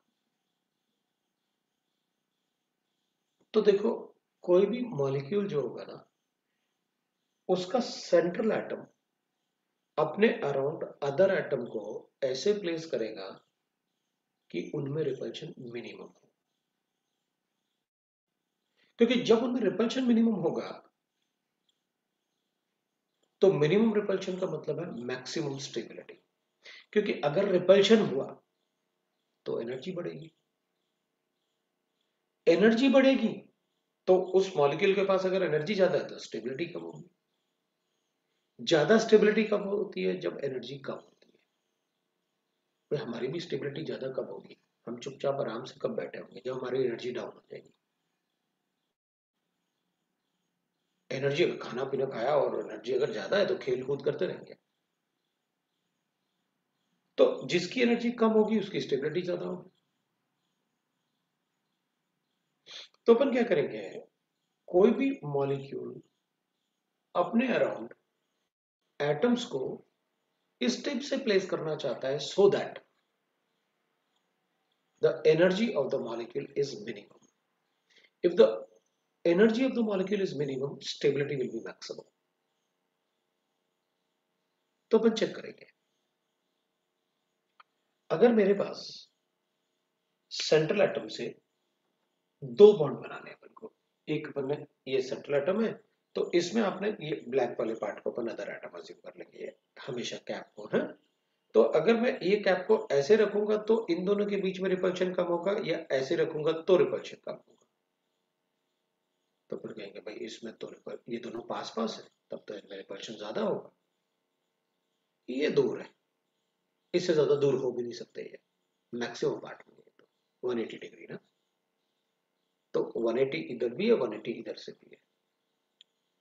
तो अगर मेरे पास एक सेंट्रल एटम है और उससे दो अदर एटम अटैच्ड है, तो मैं कहूंगा फिर उसको दोनों अदर एटम को 180 डिग्री पे ही प्रेजेंट होना चाहिए। अगर 180 डिग्री में प्रेजेंट होंगे तो इनमें रिपल्शन मिनिमम होगा। इसके अलावा आप कोई भी बॉन्ड एंगल बनाओगे ना, तो अपन कहेंगे इधर रिपल्शन बढ़ेगा, इधर तो पहले ही कम था भाई, 120 से अगर बढ़ा है बॉन्ड एंगल तो उसमें रिपल्शन मिनिमम ही रह जाता है, 120 से अगर कम है तो बॉन्ड एंगल रिपल्शन होगा। बट इसमें तो सिमेट्री भी आ गई, लीनियर हो गया ना तो सिमेट्री भी होगी, सिमेट्रिक हो गया, ये अनसिमेट्रिकल था, इधर 120 जैसे लग रहा है बॉन्ड एंगल और इधर ज्यादा लग रहा है बॉन्ड एंगल, 120 180 से भी ज्यादा लग रहा है, तब तो सिमेट्री नहीं है ना। तो अपन क्या करेंगे, हमेशा किसी भी एटम के अराउंड, सेंट्रल एटम के अराउंड उसके, that is the first point है वेस्पर थ्योरी का, कि आप सेंट्रल एटम के अराउंड उसके बॉन्डेड पेयर और लोन पेयर को प्लेस करोगे so that they will have minimum energy to get maximum stability of the structure of molecule. तो अपन कहेंगे ठीक है भाई, फिर इसमें ना ये वाला स्ट्रक्चर करेक्ट है मेरे लिए, ये वाला गलत है। क्यों? क्योंकि इसमें इधर रिपल्शन ज्यादा होगा, इसमें रिपल्शन मिनिमम है। तो हमेशा अपन क्या करेंगे, किसी भी सेंट्रल एटम के अराउंड एटम्स को ऐसे प्लेस करेंगे सो that they will have minimum energy. मतलब AB2 टाइप मॉलिक्यूल में जो ज्योमेट्री और शेप होगा, इसमें bond angle will be 180 degree, तो अपन कहेंगे that will have a linear shape, linear geometry, and the bond angle is 180। मतलब अगर मैं CO2 मॉलिक्यूल को बनाऊंगा तो जैसे अपन बना रहे थे कि आप कार्बन लिखो, उसके पेयर्स में इलेक्ट्रॉन लिखो, ऑक्सीजन को कितना इलेक्ट्रॉन चाहिए, 2 दे दो उसको। तो अपन कहेंगे भाई जब CO2 मॉलिक्यूल अपन लिखते हैं ना, ऐसे CO2 मॉलिक्यूल अपन लिखेंगे तो उसमें ये बॉन्ड एंगल हमेशा कितना होना चाहिए, 180 होना चाहिए। अब तक हम क्या पढ़ रहे थे, ऐसे पढ़ रहे थे, ये ऑक्सीजन है, इधर इसके इलेक्ट्रॉन है, इधर इसके इलेक्ट्रॉन हो गया, इसका ऑक्टेट कंप्लीट हो गया, इसके इलेक्ट्रॉन हो गए, इसका ऑक्टेट कंप्लीट हो गया, इसका भी ऑक्टेट कंप्लीट हो गया। बस भाई कैसे लिखा हमें नहीं पता, बट ऑक्टेट कंप्लीट। इनके बीच में कितना बॉन्ड एंगल होगा वो हमने कुछ भी नहीं पढ़ा था, ठीक है, तो अरेंज कर देते हैं बॉन्ड एंगल में। भाई अब आपने यही तो कहा कि जितने भी अदर एटम्स होंगे उनके बीच में उनको मैक्सिमम अपार्ट रखना, ताकि उनमें रिपल्शन कम से कम, रिपल्शन कम होगा तो स्टेबिलिटी बढ़ेगी। ठीक है, दूसरा चेक करते हैं। अब अपन लिखेंगे दूसरा, दैट इज C टाइप। तो अपन लिखेंगे that is AB3 type molecule, अब AB3 टाइप मॉलिक्यूल में अपन काफी सारे मॉलिक्यूल लिख सकते हैं, जैसे BCl3 हो गया, BF3 हो गया, AlCl3 हो गया, right. That will be like this, ऐसे अपन मॉलिक्यूल्स लिख सकते हैं। Not only molecules, upon ions भी लिख सकते हैं। CH3 पॉजिटिव आयन हो गया, कैटायन हो गया, इस टाइप से अपन लिख सकते हैं, कैटाइन्स वगैरह अपन लिख सकते हैं। एनाइंस और कैटाइन भी अपन लिख सकते हैं, जैसे CO3 2 नेगेटिव हो गया और NO3 2 नेगेटिव, NO3 नेगेटिव हो गया, like that we can write etcetera, ऐसे लिख सकते हैं। तो चलो देखते हैं क्या करना है अपन। इसमें थोड़ा सा अपन ज्यादा एक्सप्लेनेशन देना पड़ेगा अपन को, क्योंकि अभी अपन चेक करते हैं करना है, पहले तो चेक करते हैं अपन, जैसे BF3। अब BF3 मॉलिक्यूल में अपन को पता है boron is the central atom, इसके 3 वैलेंस इलेक्ट्रॉन होते हैं। फ्लोरीन 3 है, एक ही इलेक्ट्रॉन चाहिए फ्लोरीन को ऑक्टेट कंप्लीट करने के लिए, तो इसका ऑक्टेट कंप्लीट हो जाएगा, इसका भी फ्लोरीन का ऑक्टेट कंप्लीट हो गया, और इधर भी फ्लोरीन का ऑक्टेट कंप्लीट हो गया। अब अपन कहेंगे इसको प्लेस कैसे करना है, ये बताओ आप, बोरॉन को प्लेस कैसे करना है। तो अपन कहेंगे देखो भाई, अब आपने मुझे 3 एटम दिए हुए हैं, 3 एटम का मतलब है मेरे पास एक सेंट्रल एटम है, और मैं 3 एटम अगर ऐसे लिखूंगा तो ये अनसिमेट्रिकल हुआ, इधर 90 डिग्री है और इधर 180 है, ये अच्छा सिमेट्रिक नहीं है। तो ठीक है, तीनों को 120 कर देते हैं, ये लो तीनों को 120 कर दिया, इधर भी 120 है, इधर भी 120 है, इधर भी 120। तो अपन कहेंगे ये तो प्लेनर हो गया ना, इधर तो पूरा खाली पड़ा हुआ है, इसको कुछ ऐसे कर दो ना, थोड़ा सा ऐसे कुछ टेढ़ा बेढ़ा कर दो, कुछ मतलब ये थोड़ा पीछे कर दो, ये थोड़ा आगे कर दो, ऐसे कुछ ऐसे करो ना, जिससे कि मतलब अलग स्ट्रक्चर बन जाए। थोड़ा इसको ऐसे कर देते हैं, इसको ऐसे कर देते हैं, इस टाइप से बना लेते हैं, तो थोड़ा रिपल्शन थोड़ा कम हो जाएगा। ऐसा कुछ नहीं कर सकते क्या ऐसे, जिससे कि रिपल्शन थोड़ा और कम हो जाए। तो अपन कहेंगे कर सकते हैं, ऐसे कर सकते थे अपन, लेकिन प्रॉब्लम यह है कि बोरॉन में जब ये बॉन्ड बनाएगा बोरॉन, तो अपने पास एक थोड़ा इलेक्ट्रॉनिक कॉन्फ़िगरेशन का भी ध्यान रखना होता है अपन को। वो धीरे धीरे आप सीख जाओगे। सीखना क्या मतलब, अभी आप वही सीख रहे हो। बोरॉन का इलेक्ट्रॉनिक कॉन्फ़िगरेशन जब अपन लिखते हैं ना, मैं थोड़ा सा आइडिया दे रहा हूँ, बाद में अपन को पता चल जाएगा AB2 टाइप है, AB3 टाइप है, तो मुझे क्या बताना है, मैं एक आइडिया दे रहा हूँ आपको बस। बोरॉन का इलेक्ट्रॉनिक कॉन्फ़िगरेशन होता है 1s2 2s2 p3, ये अपन सबको पता है। और अगर अपन बॉन्डिंग की बात कर रहे हैं तो अपन कहते हैं इसको भूल जाओ, क्योंकि बॉन्डिंग सिर्फ वैलेंस शेल से होता है। अपन ने गड़बड़ लिखा है इलेक्ट्रॉनिक कॉन्फ़िगरेशन, ये तो नाइट्रोजन का है। 3 वैलेंस इलेक्ट्रॉन की जगह मैंने 3 उधर लिख दिया, ये 1 होगा, एटॉमिक नंबर उसका 5 है ना बोरॉन का, है ना, तो अपन ऐसे लिखेंगे, वो 3 वैलेंस इलेक्ट्रॉन की वजह से वो 3 आ गया, कोई बात नहीं। अपन क्या करेंगे, अपन को पता है, अब इसको तो भूल जाओ क्योंकि बॉन्डिंग तो सिर्फ वैलेंस शेल से होता है। अच्छा, तो ठीक है भाई, मैं वैलेंस शेल से बॉन्डिंग करूंगा तो मैं यहाँ पर 2s लिख लेता हूँ, इसमें 2 इलेक्ट्रॉन है, और ये p है, इसमें 1 इलेक्ट्रॉन है, राइट। अब बॉन्डिंग करने के लिए हमें क्या करना होता है कि इसके वैलेंस इलेक्ट्रॉन कितने, 3 है, लेकिन मुझे तो एक ही अनपेड इलेक्ट्रॉन दिख रहा है क्योंकि शेयरिंग के लिए। अब मॉलिक्यूल में क्या होता है कि जितने वैलेंस इलेक्ट्रॉन होते हैं ना, उतने ही मैं अनपेड इलेक्ट्रॉन बना सकता हूं। इसको थोड़ा सा एनर्जी देना पड़ेगा, तो अपन इसको अनपेड इलेक्ट्रॉन बना लेंगे, और वो एनर्जी हमें एक्स्ट्रा नहीं देनी है, उसको अपने आप ही मिल जाएगा, क्योंकि बोरॉन का ऑक्टेट इनकम्प्लीट है। फ्लोरीन, जब इसको, ये फ्लोरीन एटम जो है ना, जब इसके साथ बॉन्ड बनाने के लिए अप्रोच करेंगे ना, तो इनिशियली क्या होगा, इन इलेक्ट्रॉन में रिपल्शन होता है। भाई दोनों इलेक्ट्रॉन है ना, ऐसे थोड़ी होता है चलो भाई इलेक्ट्रॉन आ रहा है ले लो, दोनों नेगेटिव चार्जेस है, तो इनिशियली उनमें ना रिपल्शन होता है। तो रिपल्शन, अगर ज्यादा एटम अप्रोच करेंगे तो ज्यादा रिपल्शन होगा। उस रिपल्शन की वजह से ये जो अनपेड इलेक्ट्रॉन होता है ना, यहाँ पर एक अनपेड इलेक्ट्रॉन है, तो ये जो पेड इलेक्ट्रॉन होता है ना, क्योंकि है तो वैलेंस शेल का इलेक्ट्रॉन, ये इलेक्ट्रॉन को रिपल्शन की वजह से शुरू में क्या होगा, इसको एनर्जी मिलेगी। वो एनर्जी जो इस रिपल्शन की वजह से मिलेगा ना, वो एनर्जी इस यूज हो जाता है इसको अनपेड इलेक्ट्रॉन बनाने में। क्योंकि अगर 3 बॉन्ड बनने हैं तो एक इलेक्ट्रॉन बोरॉन का शेयर होगा और एक इलेक्ट्रॉन फ्लोरीन का शेयर होगा, एक इलेक्ट्रॉन बोरॉन का, एक फ्लोरीन का, एक बोरॉन का, एक फ्लोरीन का। हाँ, तो फिर बोरॉन को अगर 3 इलेक्ट्रॉन शेयर करने हैं तो फ्लोरीन अपना इलेक्ट्रॉन इसको देगा, एक फ्लोरीन अपना इलेक्ट्रॉन इसको देगा, एक और फ्लोरीन अपना इलेक्ट्रॉन इसको देगा, तभी तो 3 बॉन्ड बनेंगे। भाई एक ऑर्बिटल में 2 से ज्यादा इलेक्ट्रॉन नहीं आ सकते, एक ऑर्बिटल में 2 से ज्यादा इलेक्ट्रॉन नहीं आ सकते, ये अपन सबको पता है। तो अगर मैं ऐसे लिखूंगा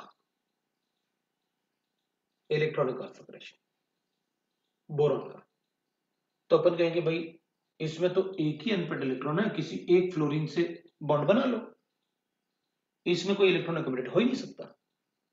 अच्छा, तो इसीलिए आप बोलते थे कि इलेक्ट्रॉन को हमेशा पेयर्स में लिखो, क्योंकि ऑर्बिटल में इलेक्ट्रॉन होंगे ना पेयर्स में। बट अब क्या होगा, अपन कहेंगे जब फ्लोरीन अप्रोच करेगा ना इसको, बोरॉन को बॉन्ड बनाने के लिए, तो उसकी वजह से क्या होगा, रिपल्शन होगा। इनिशियली इलेक्ट्रॉन में रिपल्शन तो होगा, अगर 2 नेगेटिव चार्ज को पास लेके आओगे, ऑब्वियस सी बात है उसमें रिपल्शन होगा। वो रिपल्शन की वजह से क्या होगा ना, कि ये जो पेयर्ड इलेक्ट्रॉन है ना, ये किस में कन्वर्ट हो जाएगा, ये इलेक्ट्रॉन इधर आ जाएगा एमटीपी ऑर्बिटल में, उसी शेल में है ना, अपन को आयनाइज करके दूसरे शेल में थोड़ी लेके जा रहे हैं। तो उसी शेल में हमने 3 अनपेड इलेक्ट्रॉन बना लिए। ये तो पक्का होगा हमेशा, जितने बॉन्ड बनाओगे, जितने बॉन्ड बनाओगे सेंट्रल एटम से, जितने भी सिग्मा बॉन्ड बनेंगे सेंट्रल एटम से, number of sigma bond will be equal to number of unpaired electron, ये तो 100% होगा, क्योंकि वो शेयरिंग ऑफ इलेक्ट्रॉन है ना। तो इधर अपन को ये दिख रहे थे सिग्मा बॉन्ड कितने हैं, 3 है, 3 अनपेड इलेक्ट्रॉन होंगे इसमें। तो एक अनपेड इलेक्ट्रॉन फ्लोरीन ने यहां दिया, एक फ्लोरीन ने यहां बॉन्ड बनाया, एक फ्लोरीन ने यहां बॉन्ड बनाया, एक फ्लोरीन ने यहां बॉन्ड बनाया। एक ऑर्बिटल खाली है, एम्प्टी ऑर्बिटल। अब जब मैं बोरोन की ज्योमेट्री लिखूंगा ना, तो मुझे बोरोन के अराउंड 3 बॉन्ड बनाने पड़ेंगे, बनाए।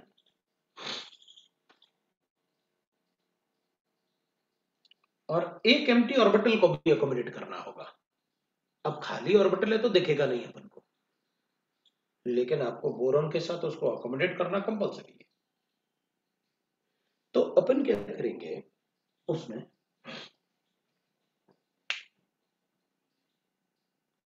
अपन कहेंगे 3 बॉन्ड है, तो तीनों बॉन्ड में आपस में रिपल्शन कर लेते हैं, 120 डिग्री पे रख लेते हैं तीनों बॉन्ड को। ये एक फ्लोरीन, ये एक फ्लोरीन, ये एक फ्लोरीन। और इससे परपेंडिकुलर अपन क्या कर देते हैं, क्योंकि ये खाली ये अलग टाइप का ऑर्बिटल है ना, ये तीनों बॉन्डेड हो गए, तीनों में दो दो इलेक्ट्रॉन्स है, तो तीनों की एनर्जी एक जैसी होगी, क्योंकि तीनों में दो दो इलेक्ट्रॉन है। एक खाली है, उसकी एनर्जी अलग होगी। भाई ऑर्बिटल्स जिसमें इवन अपन तो ऐसे भी बोलते हैं, अगर कोई पेयर्ड ऑर्बिटल है तो उसकी एनर्जी अलग होगी, और अनपेयर्ड इलेक्ट्रॉन है तो उसकी एनर्जी कम होगी, उसकी एनर्जी अलग होगी, डिफरेंट होगी। पढ़ा ना अपन ने एटॉमिक स्ट्रक्चर में, fully filled, partially field, half filled orbitals का स्टेबिलिटी पढ़ा ना अपन ने, वहां पर डिस्कस किया अपन ने।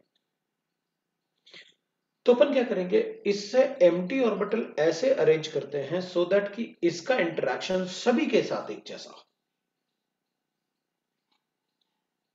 मतलब मैं क्या करूंगा, इन तीनों फ्लोरीन को एक ही प्लेन में रखता हूं, और ये सब आपस में 120 एंगल होंगे, और जो एम्प्टी ऑर्बिटल होगा ना वो इनसे परपेंडिकुलर रख लेता हूं, तो इनका इंटरेक्शन इसके साथ और इसके साथ एक जैसा हो जाएगा। मतलब जो स्ट्रक्चर में बनाऊंगा ना यहाँ बोरोन का, वो अपन ऐसे बता देंगे कि भाई एक बोरोन है मेरे पास, एक फ्लोरीन, दो फ्लोरीन, और ये 3 फ्लोरीन। और जो एम्प्टी और इन सब में बॉन्डिंग एंगल क्या होगा, 120, सारे बॉन्डिंग एंगल 120। सो 120 120 120, और जो एम्प्टी ऑर्बिटल होगा ना that will be perpendicular to the plane. अब इस मॉलिक्यूल को ना जो ऐसे रखा हुआ है ना मॉलिक्यूल, मैं इसको ऐसे देखना चाहता हूं। अगर इसको ऐसे देखोगे तो ये तो बोर्ड के प्लेन में रहेगा, ये बाहर की तरफ आ जाएगा, ये अंदर की तरफ जाएगा, तो फिर अपन इसको ऐसे लिख सकते हैं, मेरे पास बोरॉन है, एक फ्लोरीन है। अब वो तो 3D स्ट्रक्चर होगा, तो अपन को 2 डायमेंशनल बोर्ड पे बनाना होगा, तो बना देंगे। अपन इसको ऐसे कर लेते हैं,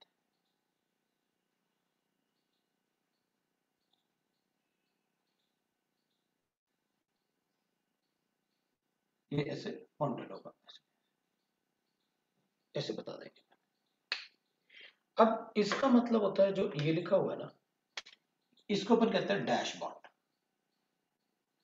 इसको अपन क्या कहते हैं, dash bond, away from the viewer, away from viewer, away from the viewer. और इसको अपन बोलते हैं wedge bond, towards the viewer.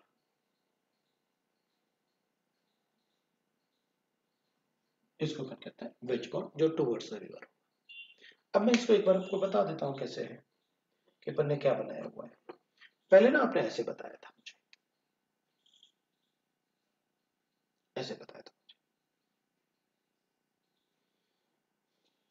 ये भी दिख रहा है, ये भी दिख रहा है, ये भी दिख रहा है बोर्ड के प्लेन में, और एम्प्टी ऑर्बिटल ऐसे था, ये एम्प्टी ऑर्बिटल है परपेंडिकुलर टू द।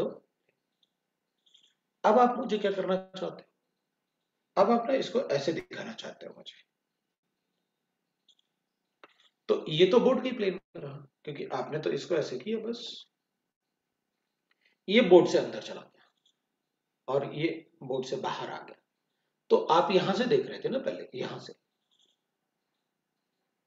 तो जो आपकी तरफ आ गया वो आपको ज्यादा दिखेगा, जो आपसे दूर चला गया वो आपको कम दिखेगा। ये आपसे दूर है, away from the viewer, this becomes towards the viewer, जो टूवर्ड्स द व्यूअर होगा वो ज्यादा दिखेगा। तो ये वेज बॉन्ड है, ये डैश बॉन्ड है, ये बॉन्ड के प्लेन में है इसलिए मैंने बॉन्ड ही बना रखा है, वहां पर सिंगल लाइन बना रखा है, और ये बोर्ड के प्लेन में आ गया। मतलब अब इसमें जो अपन को वो बनेगा एम्प्टी ऑर्बिटल जो ऐसे बना रहे थे ना, अब इसमें अपन को क्लियरली दिखेगा ये empty orbital which is present in the plane of the board। तो इसमें एक एम्प्टी ऑर्बिटल भी होगा बोरॉन के साथ, उसको अकोमोडेट करना पड़ेगा ना एम्प्टी ऑर्बिटल, हमने अकोमोडेट किया और उसको ऐसे अकोमोडेट किया कि अपन ने कहा कि जो बॉन्ड बनाए ना आपने तीनों ऐसे, जो ऐसे 120 बॉन्ड एंगल बनाए ना अपन ने, ऐसे ऐसे बना देते हैं उसको, ऐसे बता देते हैं भाई तीनों ऐसे। तो इसका एम्प्टी ऑर्बिटल का इनसे रिपल्शन, क्योंकि ये तो 90 डिग्री है ना सभी से और नीचे भी 90 डिग्री है सभी से, तो ये सिमेट्रिक हो गया। इससे ज्यादा सिमेट्रिक नहीं बना सकता मैं, क्योंकि अगर इसको नीचे बनाऊंगा तो एम्प्टी ऑर्बिटल से उसका रिपल्शन बढ़ जाएगा नीचे की तरफ, तो सिमेट्री नहीं रहेगी फिर। ये मोस्ट सिमेट्रिक स्ट्रक्चर है AB3 टाइप। तो अपन कहेंगे ये AB3 टाइप का मोस्ट सिमेट्रिक स्ट्रक्चर होगा। तो अपन क्या लिखेंगे, जब भी हमारे पास AB3 टाइप होगा मान लीजिए, तो इसमें इसका जो शेप बनाएंगे, ज्योमेट्री बनाएंगे अपन। अब ज्योमेट्री में एम्प्टी ऑर्बिटल को काउंट नहीं करते हैं, हमें सिर्फ जो बॉन्ड दिख रहे होते हैं उन्हीं को काउंट करना होता है। तो फिर ये तीनों बॉन्ड तो एक ही प्लेन में होंगे और सारे एटम एक ही प्लेन में होंगे, तो अपन लिखेंगे ट्राइंगुलर प्लेनर। इसकी ज्योमेट्री क्या होगी, ट्राइंगुलर प्लेनर, और बॉन्ड एंगल कितना होगा 120 डिग्री, ये इसकी ज्योमेट्री होगी। भाई ये वाला पार्ट आप सीखना है वेज फॉर्म, ये आपको बहुत जरूरी है क्योंकि आगे 3D स्ट्रक्चर ही बनाने हैं अपन को।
तो वेजडेस आप सीखोगे कि भाई कैसे अपन को वेजडेस बताना है। तो AB3 टाइप में अपन को ये बात ध्यान होना चाहिए कि हमें AB3 टाइप में क्या ज्योमेट्री बतानी। अब मैं इसको हटा, तो AB4 टाइप की बात करते हैं। AB4 टाइप की अगर हम बात करेंगे तो it will be AB4 type में, अच्छा AB4 टाइप का अगर स्ट्रक्चर लिखना है तो अगर AB4 टाइप में we can write like this, फिर कहेंगे जैसे CH4 हो गया, NH4 पॉजिटिव हो गया, BF4 नेगेटिव हो गया, AB4 टाइप में एक CO4 हो गया, सल्फेटाइन हो गया AB4 टाइप में, एक्सेट्रा। फॉस्फेटाइन हो गया PO4 3 negative, we can write like this. अब मैंने जैसे एक ही डिस्कस किया, बाकी भी डिस्कस करने हैं, बट उसमें बाद में अपन क्या करेंगे, एक सेंटेंस होता है, हाइब्रिडाइजेशन एक वर्ड होता है, वो वर्ड अपन पढ़ेंगे ना तो ये सारे पार्ट अपने आप ही आ जाएंगे। बस पहले अपन को ये पता चल जाए कि आप ज्योमेट्री बताते कैसे हो किसी भी स्ट्रक्चर। और भी पार्ट होंगे पर डिस्कस करेंगे ना, क्या प्रॉब्लम है।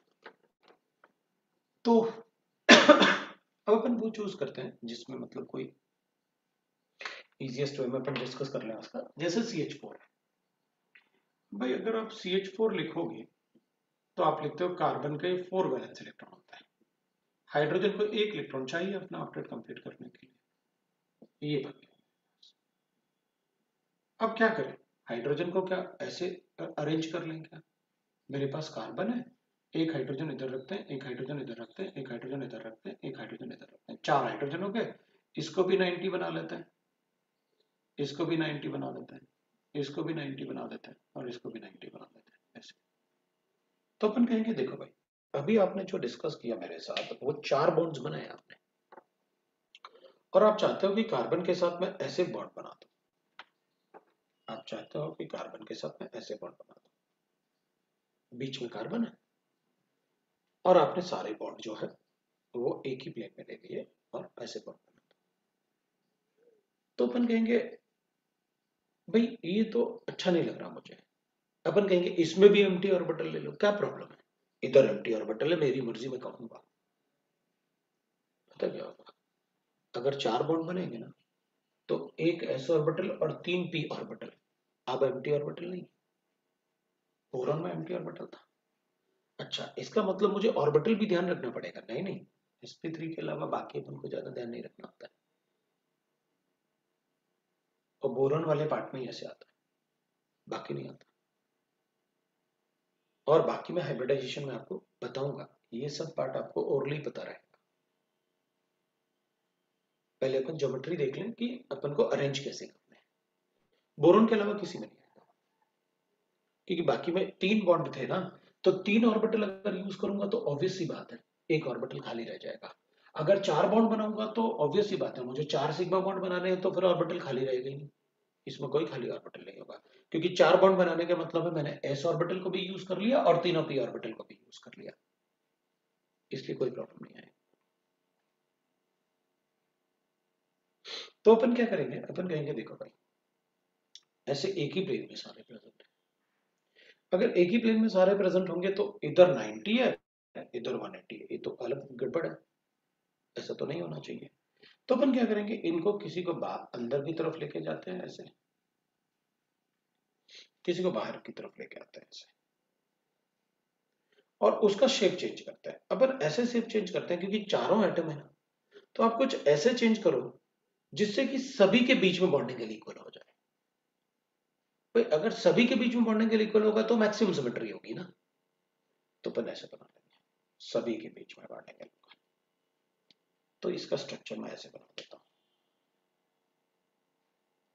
ऐसे स्ट्रक्चर बना, ये इसका मोस्ट सिमेट्रिक स्ट्रक्चर होगा, इसका ये मोस्ट सिमेट्रिक स्ट्रक्चर। अब इसको ऐसे रख लो तब भी वैसे ही दिखेगा, आप इसको ऐसे करोगे तब भी वैसे ही दिखेगा, आप इसको ऐसे करो तब भी वैसे ही दिखेगा, ये थोड़े नीचे होंगे तब भी वैसे दिखेगा।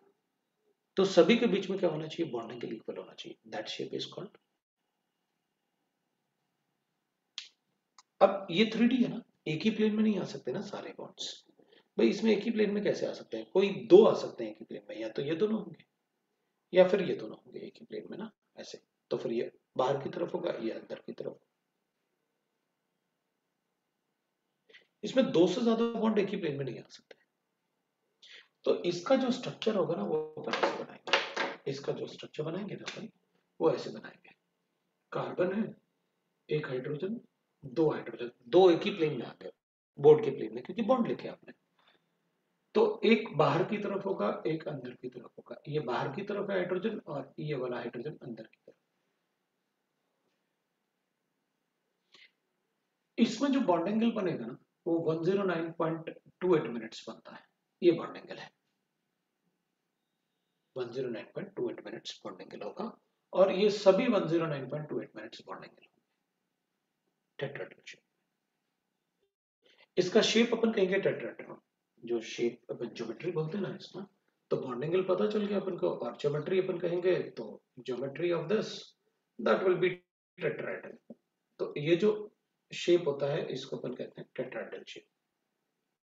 भाई इसको टेट्रा टेट्रा मतलब चार होता है। टेट्राडल शेप क्यों बोलेंगे? टेट्राडल शेप इसलिए बोलेंगे क्योंकि अगर हम कार्बन के ऐसे टेट्राडल में, ये अपन ने हाइड्रोजन लिखे ऐसे, ये हाइड्रोजन है और इधर भी हाइड्रोजन अपन ने ऐसे लिखा, अगर मैं इसको आपस में ज्वाइन करता हूँ ये, तो एक ट्राइंगल बना नीचे, और इन सबको यहां ज्वाइन करेंगे ना ऐसे, तो इसमें ये आपस में ये भी ऐसे ट्रायंगल बन गए। तो अपन कहेंगे इसमें कितने फेस होंगे इसके, तो अपन कहेंगे इसके ना फेस कितने होंगे, तो मैं बना के दिखाता हूँ आपको, है ऐसे अपन बना के देख लेंगे तो और भी अच्छे से समझ में आएगा अपन को। देखो भाई, आपने मुझसे क्या कहा, इन तीनों को ज्वाइन करके एक ट्रायंगल बना दो, बना देंगे। तीनों को ज्वाइन करके एक ट्रायंगल बनाने के लिए कहा, बना दूंगा। और फिर इसको भी इससे ज्वाइन किया, इसको भी इससे ज्वाइन किया और इसको भी इससे ज्वाइन किया, तो फिर एक फेस ये बनेगा। तो एक ट्रायंगल में इससे भी तो बना सकते हो ना, आपने कहा था ना ऐसे बना लो, एक ही बात है। तो इन तीनों से ट्रायंगल बना लो। तो एक ट्रायंगल इस फेस से बना, एक ट्रायंगल इस फेस से बना, एक ट्रायंगल इस फेस से बन गया और एक ट्रायंगल इस फेस से बन गया। चार फेस बने इसके। अब देख लो, चार फेस बनने की वजह से अपन इसे टेट्राहेड्रल बोलते हैं, because it has four faces. और इन सभी के बीच में जो बॉन्ड एंगल बनेंगे ना, वो 109.28 मिनट्स बनेंगे। कोई भी दो बॉन्ड बना लो, bond angle is always calculated between the bonded pairs. ठीक, इन दोनों के बीच में लिखो। वैसे इसमें कितने बॉन्ड एंगल्स होंगे 109.28 मिनट्स? जैसे इसमें बनाए थे अपन ने, तो अगर अपन से पूछेंगे कितने 120 डिग्री बॉन्ड एंगल है, 3, भाई टोटल 360 हो जाएगा। और प्लेनर स्ट्रक्चर भी था, वो प्लेनर नहीं है, तो उसमें कितने 109.28 मिनट्स बॉन्ड एंगल्स होंगे टेट्राहेड्रल में? क्या आप बता सकते हैं कितने बॉन्ड एंगल्स होंगे उसमें 109.28 मिनट्स के? बॉन्ड एंगल कितने हैं वो आपको बताने हैं। How many bond angles are there of 109.28 minutes? कितने बनेंगे?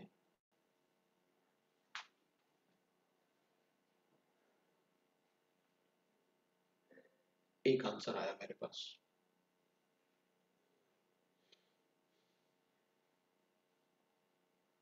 बट जो आया वो सही नहीं।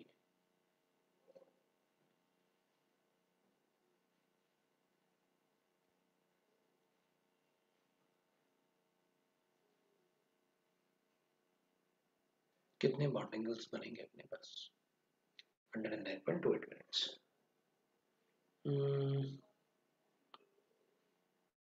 आंसर लिख के क्वेश्चन मार्क क्यों लगाया? But your answer is correct.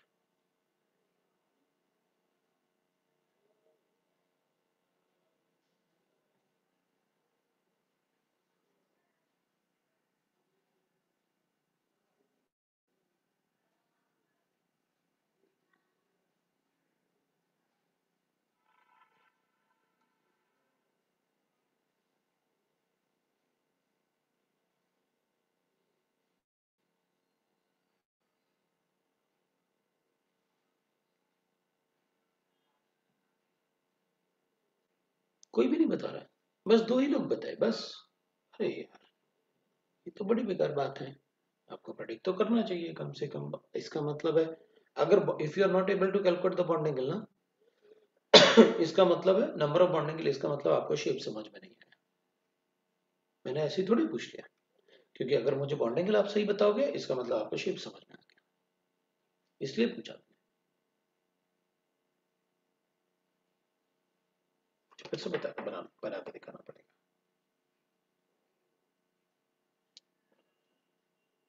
देखना ऐसे, काउंट करो ना ऐसे, कितने बॉन्ड एंगल्स बने। तो अपन कहेंगे ना 1 2 3, हो गया ना 3 4, इन दोनों के बीच में भी तो होगा 4 5 एंड 6, पीछे वाले दोनों बनेंगे ना 6। भाई इन तीनों के बीच में 1 2 और ये 3, ट्राइंगल बनो ना, ये वाला इस वाले में क्योंकि ये वाला एक बॉन्ड एंगल, ये वाला एक बॉन्ड एंगल और ये वाला एक बॉन्ड एंगल, और 3 इसके साथ, इधर एक, इधर एक और इधर एक, 6 बने ना, 6 बॉन्ड एंगल्स। बताओ अगर किसी को डाउट है तो,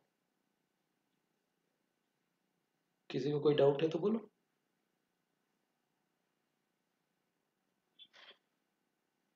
एवरीबॉडी गॉट इट, राइट ना? तो अपन सबको समझ में आया कि कैसे बॉन्ड एंगल अपन को बताना होता है, ठीक है ना? तो अपन को बताना चाहिए ना कि आप एक बार मतलब क्योंकि बॉन्ड एंगल बताओगे ना तो अपन को मुझे समझ में आएगा कि हाँ तुमको समझ में आ गया। भाई ये थोड़ी है मैंने बताया आपको समझ में आएगा ही आएगा, नहीं, मैं उसको क्रॉस चेक कर रहा था कि भाई अगर आपको समझ में आएगा तो आप मुझे बताओगे कि भाई कितने बॉन्ड एंगल से मतलब। तो अपन को ज्योमेट्री पता चल गया, और आप इसको बस ऐसे लिखोगे, इसका मतलब है कि अपन बता देंगे कि भाई अगर मेरे पास ऐसे गिवन है, ये तो गलत स्ट्रक्चर होगा, ये तो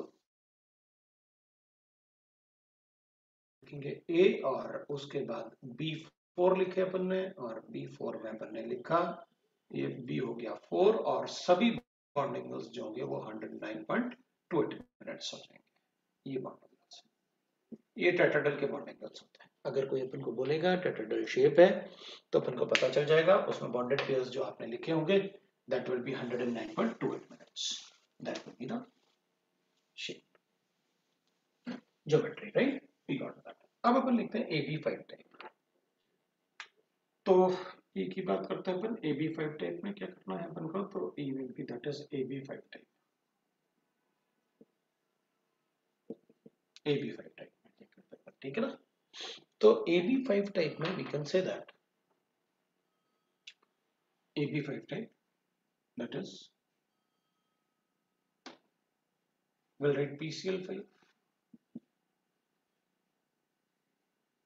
we'll write like this ना, SF5, लेकिन हमको पॉजिटिव लिखना पड़ेगा इसमें,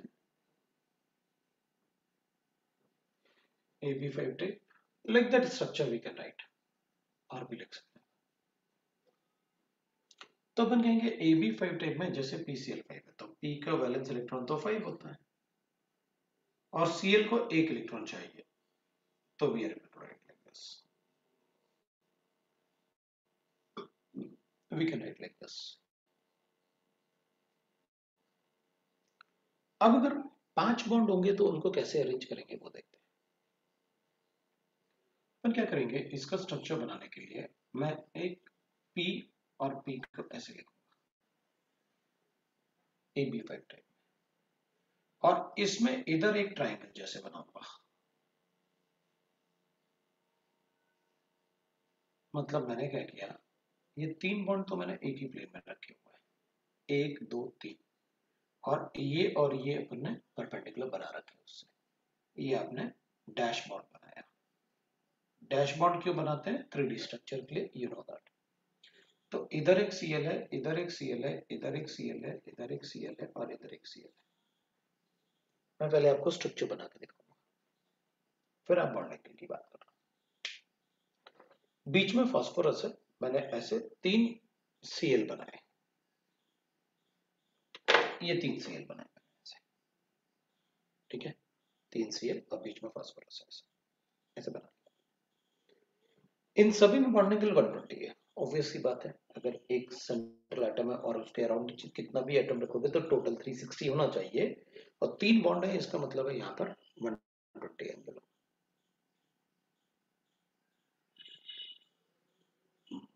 इसमें ऊपर मैंने एक ऐसे बॉन्ड रखा बनाया है, एक Cl को ऐसे बनाया है ऊपर, एक Cl को मैंने ऐसे ऊपर बनाया है, और एक Cl को मैंने नीचे ऐसे बनाया है। This is the structure.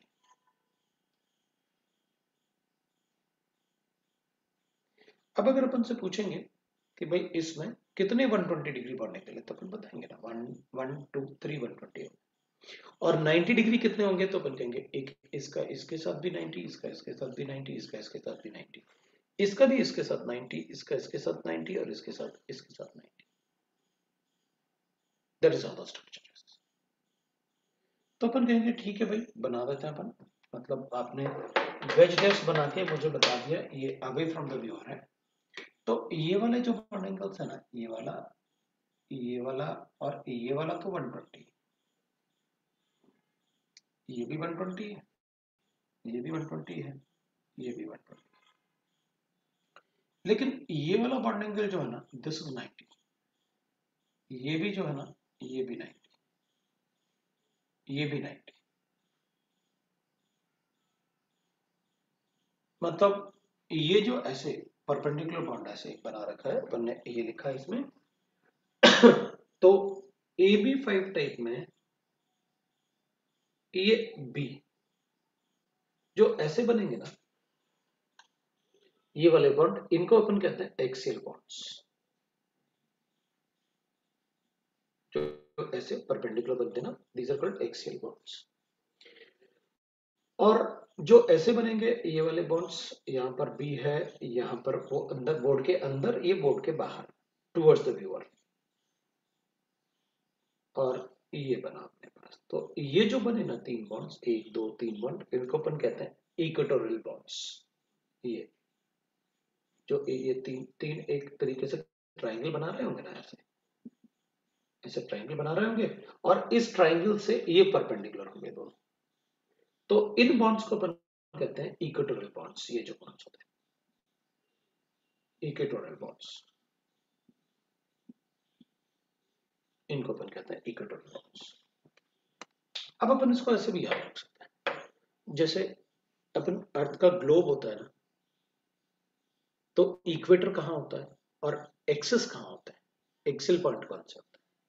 तो अपन कहते हैं जो ऊपर नॉर्थ पोल साउथ पोल को अपन कहते हैं एक्सिस, और equator is perpendicular to that. उसी के बेसिस पे 3D स्ट्रक्चर में अपन ने इसको डिसाइड किया। ये इक्वेटोरियल बॉन्ड्स होते हैं, ये एक्सियल बॉन्ड्स होते हैं। ये इक्वेटोरियल बॉन्ड्स हैं, ये एक्सियल बॉन्ड्स हैं, समझ में आ रहा है। बॉन्डिंग के लिए इसमें दो टाइप के हैं, एक 90, इसका इन तीनों के साथ 90, और इसका इन तीनों के साथ 90, लेकिन इन तीनों का आपस में 120। तो दो टाइप के बॉन्ड एंगल है इसमें। एक तो बॉन्ड एंगल जो है 120 और 90 है बॉन्ड एंगल, इसमें 120 होगा और 90 होगा। ये दो टाइप के बॉन्ड। अब अपन कहेंगे ठीक है, वी गॉट इट। अब एक बात देखो, इसमें तो दो टाइप के बॉन्ड एंगल आ गए भाई। अभी तक तो सिमेट्री में बिल्कुल एक ही टाइप का बॉन्ड एंगल आ रहा था, तो अपन बोल रहे थे कि सिमेट्रिक होगा अगर एक ही टाइप के बॉन्ड एंगल। अगर दो टाइप के बॉन्ड एंगल होंगे तो थोड़ा सिमेट्री कम हो जाएगा, ऑब्वियस सी बात है। अगर दो टाइप के बॉन्ड एंगल है तो सिमेट्री थोड़ा कम हो। तो ये तीन बॉन्ड एक सिमेट्रिक होंगे और ये दोनों बॉन्ड अलग होंगे इन तीनों से, ऑब्वियस सी बात है। अच्छा, अपन ऐसी बात करते हैं, देखो मेरे पास एक सेंट्रल एटम है, इस सेंट्रल एटम पे अगर दो एटम है जो इसको अप्रोच कर रहे हैं, मतलब एक सेंट्रल एटम अपन ऐसे ले लेते हैं भाई, ये सेंट्रल एटम, और इसको अदर एटम को अप्रोच करना है ऐसे। तो तुम मुझे एक बात बताओ कि अगर ये अदर एटम की तरफ लेस बॉन्ड एंगल से अप्रोच करेंगे तो ज्यादा पास जाके बॉन्ड बनाएंगे, या ज्यादा बॉन्ड एंगल से अप्रोच करेंगे तो ज्यादा अच्छा बॉन्ड बनाएंगे? भाई ज्यादा बॉन्ड एंगल से अगर अप्रोच करेंगे तो ज्यादा पास जा सकते हैं, या कम बॉन्ड एंगल से अप्रोच करेंगे तो ज्यादा पास जा सकते हैं? ज्यादा पास जाएंगे तो ज्यादा अच्छा बॉन्ड बनेगा, ज्यादा अच्छा ओवरलैपिंग। तो अपन कहेंगे देखो भाई, अगर कम बॉन्ड एंगल से अप्रोच करेंगे तो जब ये अप्रोच कर रहे होंगे ना, तो इनका आपस में भी तो रिपल्शन होगा। तो अगर ये कम बॉन्ड एंगल से अप्रोच करेंगे सेंट्रल एटम को, तो इनका भी आपस में रिपल्शन होगा। भाई दो एटम है, अगर वो कम बॉन्ड एंगल से अप्रोच करेंगे उसको, तो उनका आपस में रिपल्शन शुरू हो जाएगा ना। वो ज्यादा पास नहीं जाने देगा ना एक दूसरे को। लेकिन अगर इनके बीच में बॉन्ड एंगल ज्यादा है तो भाई वो दूर और ये भी बहुत दूर उससे, तो वो भी पास आ सकता है, ये भी पास आ सकता है, क्योंकि इन दोनों के बीच में इंटरेक्शन नहीं होगा। इसका मतलब ये हुआ कि अगर दो एटम, ये सेंट्रल एटम इधर है, इधर सेंट्रल एटम, ठीक है ना, अगर दो एटम ज्यादा बॉन्डिंग एंगल से इस सेंट्रल एटम को अप्रोच करेंगे, सेंट्रल एटम को, तो वो सेंट्रल एटम के ज्यादा पास जा सकते हैं। लेकिन अगर इनके बीच में बॉन्डिंग एंगल कम है तो जब ये पास जाएंगे ना, तो ये भी तो आपस में रिपेल करेंगे ना, वो उसे पास जाने देगा ना वो इसे पास जाने देगा। इसका मतलब ये हुआ कि अगर दो एटम के बीच में बॉन्डिंग एंगल कम है तो फिर एटम दूर से ही बॉन्ड बनाएंगे। क्यों? क्योंकि वो ज्यादा पास नहीं जा पा रहे ना, इसलिए वो दूर से ही बॉन्ड बना लेगा भाई। क्योंकि ज्यादा पास जाएगा तो दूसरे एटम से रिपल्शन फेस करेगा ना। जैसे बॉन्डिंग एंगल, अगर ये सेंट्रल एटम है, अगर ये कम बॉन्डिंग एंगल से अप्रोच करेंगे तो इनका भी आपस में रिपल्शन होगा, और अगर ज्यादा बॉन्डिंग एंगल से अप्रोच करेंगे तो इन दोनों के बीच में रिपल्शन नहीं होगा ना आपस में। तो ज्यादा बॉन्डिंग एंगल से अप्रोच करने का मतलब ये ज्यादा पास तक जा सकते हैं। ज्यादा पास तक जाने का मतलब है छोटा बॉन्ड। इसका मतलब हुआ कि अगर बॉन्डिंग एंगल ज्यादा है, दो बॉन्डेड पेयर्स के बीच में बॉन्डिंग एंगल ज्यादा है, तो वो बॉन्ड सेंट्रल एटम से ज्यादा पास से बने होंगे। और अगर ज्यादा पास से बनेंगे तो ऑब्वियस सी बात है वो छोटे बॉन्ड होंगे। और अगर वो पास से अप्रोच करेंगे एक दूसरे से, मतलब अगर ये दोनों बॉन्ड एंगल कम है, तो ऑब्वियस सी बात है वो आपस में भी रिपेल करेंगे ना, तो ना उसे पास जाने देगा ना इसे पास जाने देगा। मतलब ये बिल्कुल वैसे ही है कि अगर हम किसी को दो पर्सन, किसी एक पर्सन को पास पास से ऐसे अप्रोच करना चाहते हैं तो वो भी आपस में रिपेल करेंगे। लेकिन अगर वो दूर से, अपार्ट फ्रॉम ईच अदर ना, अगर अप्रोच करेंगे तो भाई ज्यादा पास जा सकते हैं। इसका मतलब हुआ कि अगर बॉन्ड एंगल ज्यादा है तो बॉन्ड छोटे बनेंगे। क्यों? वो सेंट्रल एटम के ज्यादा पास जाके बॉन्ड बना सकते हैं। तो बॉन्ड एंगल ज्यादा है तो बॉन्ड लेंथ छोटे होंगे। अगर बॉन्ड एंगल छोटा है तो बॉन्ड लेंथ बड़े होंगे, क्योंकि वहां पास जाके बॉन्ड नहीं बना। तो ये बात हमको हमेशा पता रहेगा कि जहां पर बॉन्ड एंगल ज्यादा होगा वहां बॉन्ड लेंथ छोटे होंगे।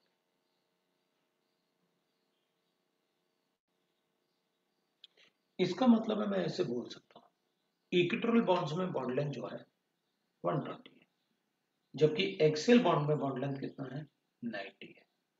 इसका मतलब है एक्सियल बॉन्ड लेंथ बड़े होंगे इक्विटोरियल बॉन्ड लेंथ से।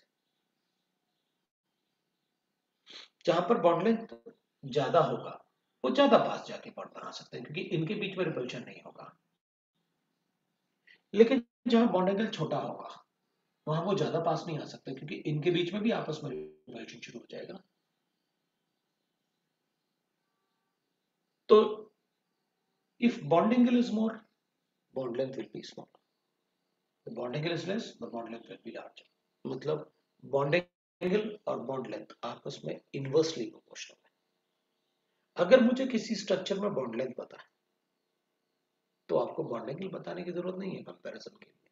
मैं कहूंगा जहां बॉन्ड एंगल ज्यादा है वहां बॉन्ड लेंथ छोटा होगा।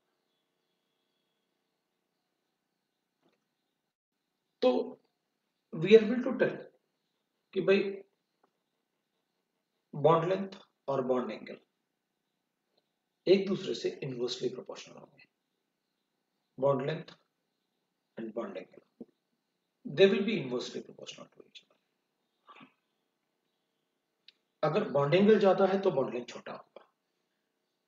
मतलब अगर कभी आप मुझे ऐसे कंपैरिजन करवा दो कि भाई H2O है और H2S है, मुझे पता है HO और HS का बॉन्ड लेंथ बड़ा होगा, क्योंकि ये थर्ड शेल होगा ना इसका जो बॉन्ड बनाएगा, इसका साइज छोटा होता है इससे, तो इसका बॉन्ड लेंथ भी बड़ा होगा इससे, इसका बॉन्ड लेंथ बड़ा होगा इससे।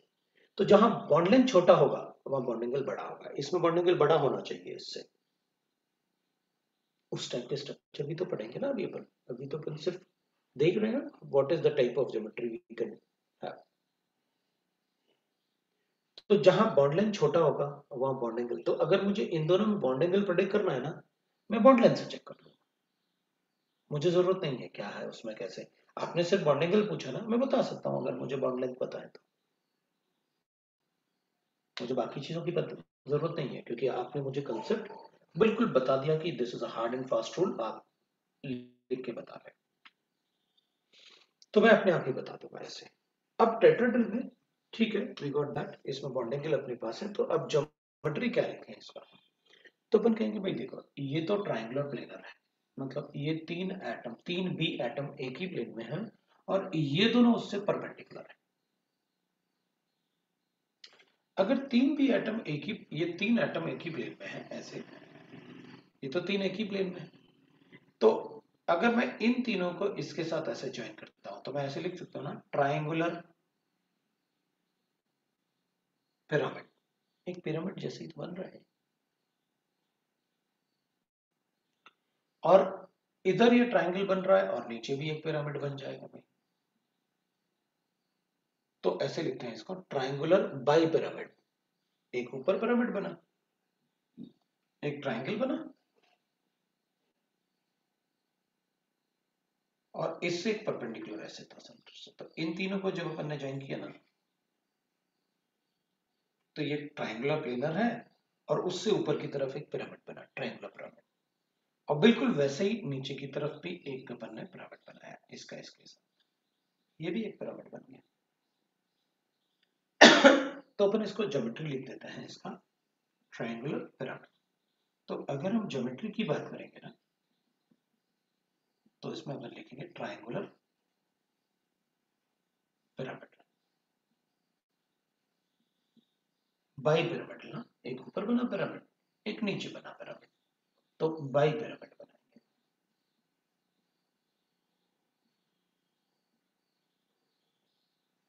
ट्रायंगुलर बाई पिरामिडल या पिरामिड एक ही बात है, that would be the geometry. तो इसमें 90 डिग्री कितने बॉन्ड एंगल बन गए, तीन ऊपर बने तीन नीचे बने, 6 हो गए 90 डिग्री, और तीन 120 डिग्री बने bond angles. Everybody got it? How is AB5 type is? अब AB5 टाइप के बाद अपन AB6 टाइप चेक कर लेते हैं भाई कैसे होगा AB6 टाइप, ठीक है ना। बट जैसे जैसे अदर आइटम इंक्रीज हो गए ना, एग्जांपल्स बहुत कम होते हैं। क्यों? क्योंकि किसी भी सेंट्रल एटम के अराउंड एक बहुत सारे एटम को अरेंज करना थोड़ा मुश्किल होता है, कम एटम को अरेंज करना इजी होता है। तो एफ AB6 टाइप की बात करते हैं। AB6 टाइप अगर मैं लिखूंगा तो इस केस में विल राइट दैट, इसमें दैट इज एग्जाम्पल के लिए अपन SF6 लिख लेते हैं, दैट इज एग्जाम्पल। अब SF6 में अपन सल्फर लिखेंगे, उसके 6 वैलेंस इलेक्ट्रॉन। एक फ्लोरीन को ऑक्टेट कंप्लीट करने के लिए कितने इलेक्ट्रॉन चाहिए, एक ही इलेक्ट्रॉन चाहिए ना फ्लोरीन को, क्योंकि फ्लोरीन के तो 7 इलेक्ट्रॉन होते हैं। तो अपन क्या करेंगे, इसको ऐसे बना देते हैं, एक फ्लोरीन, दो फ्लोरीन, तीन फ्लोरीन, चार फ्लोरीन, पांच फ्लोरीन और 6 फ्लोरीन, ये हो गया अपने पास। अब इसका ज्योमेट्री चेक करो भाई, क्या क्या लिखेंगे अपन geometry, so that there will be a minimum repulsion among the other atoms. इनके बीच में रिपल्शन सबसे कम होना चाहिए।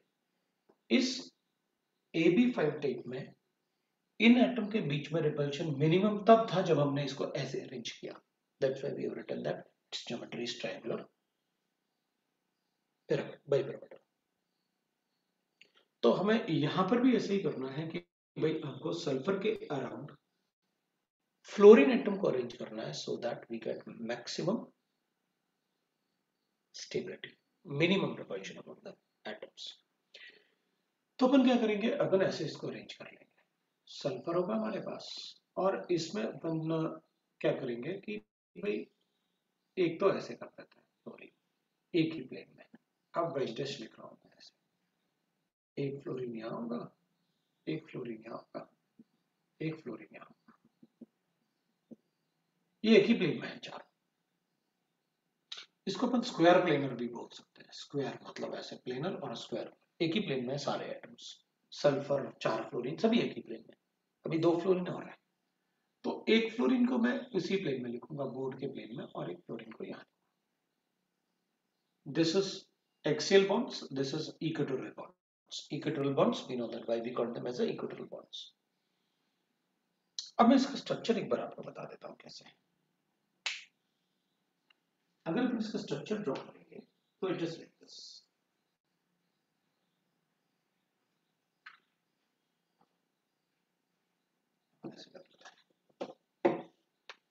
मैंने सेंटर ऐसे ले लेते हैं, मैंने बुक ऐसे ले लेते हैं और इससे डिसेक्ट लेते हैं।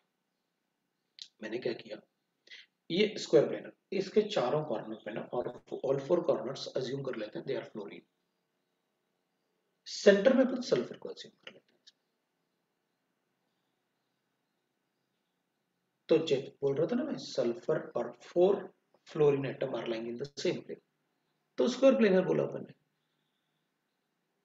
अब एक फ्लोरीन मैंने नीचे ऐसे लगाया, that is perpendicular to that, और एक फ्लोरीन मैं ऊपर लगाने वाला हूं ऐसे। अब वो थोड़ा देख लेना अपने हिसाब से, ऐसे अपन कर लेंगे ऐसे। मतलब ये भी परपेंडिकुलर है इससे, और ये भी परपेंडिकुलर था इससे।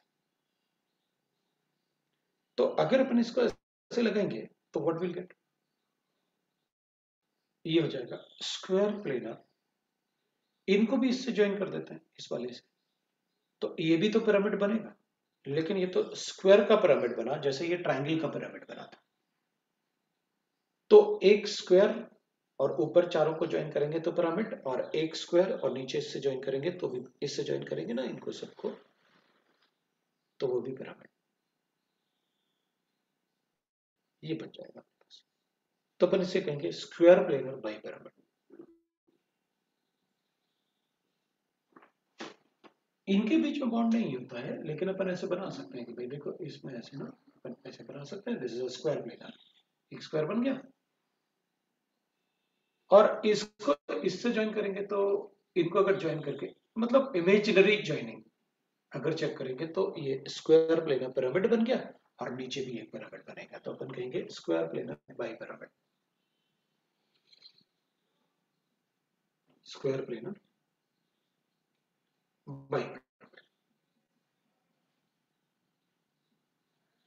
अब स्क्वायर प्लेनर बाई पिरामिड है ना इसमें, और इसमें बॉन्डिंग अगर अपन चेक करेंगे तो ये वाला बॉन्ड, क्योंकि परपेंडिकुलर था ना ऐसे, एक फ्लोरीन ऊपर एक फ्लोरीन नीचे, और बाकी एक ही प्लेन में वो स्क्वायर बन रहा था, सेंटर में अपने पास फ्लोरीन। तो अगर परपेंडिकुलर होंगे ये तो 90 डिग्री हो जाएगा bonding. Bonding angle is 90 degree. अब ये स्ट्रक्चर अगर आपको समझ में आया है, तो आपको ये बताना है कि इसमें कितने 90 डिग्री बॉन्डिंग एंगल बनेंगे। कितना 90 डिग्री बॉन्डिंग एंगल बनेगा।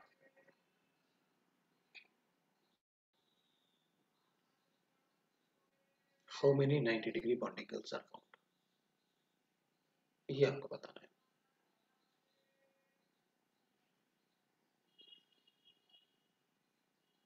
How many 90 degree bonding angles. ठीक है, अपने पास एक आंसर आया, बट वो आंसर सही नहीं है। दूसरा आया, वो सही है।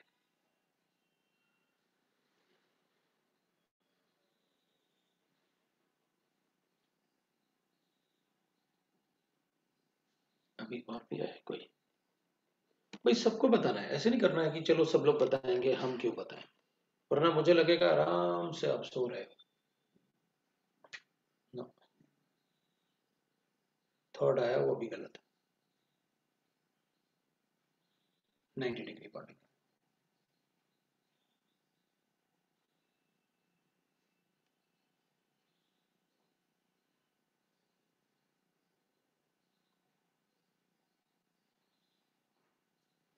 अरे भाई 90 डिग्री बॉन्डिंग एंगल बताने हैं। इधर एक है, इधर एक है। देख, इसका भी 90 डिग्री, ये भी 90 डिग्री, ये भी 90 डिग्री और ये भी 90 डिग्री, चार ऊपर। इसका इससे 90 डिग्री, इसका इससे 90 डिग्री, इसका इससे 90 डिग्री, इसका इससे 90 डिग्री, चार नीचे। मतलब इसका इन सब से 90 डिग्री बनेगा और इसका इन सब से 90 डिग्री बनेगा। आठ हो गए? तो इनको तो मत भूलो ना, ये भी तो आपस में 90 डिग्री है। चार ये भी तो है।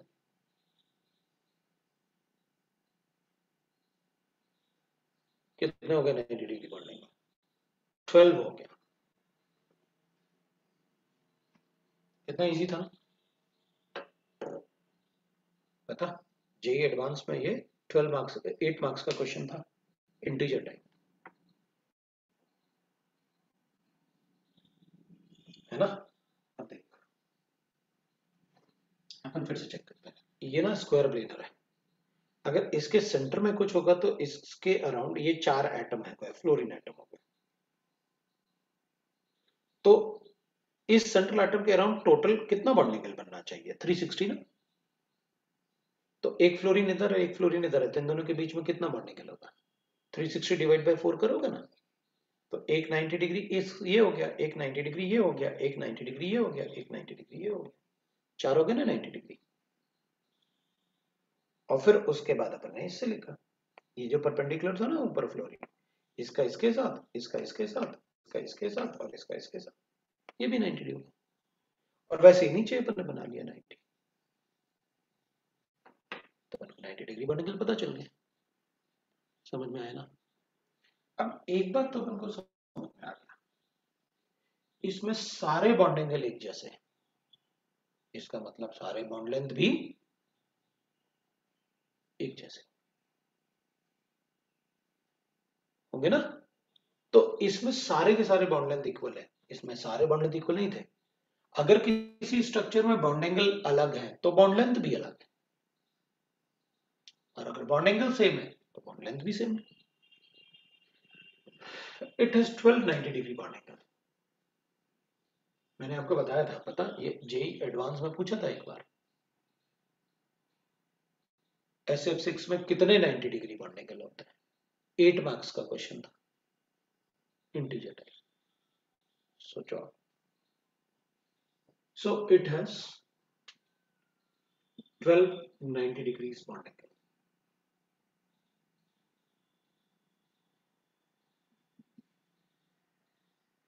डिग्री बॉन्ड एंगल,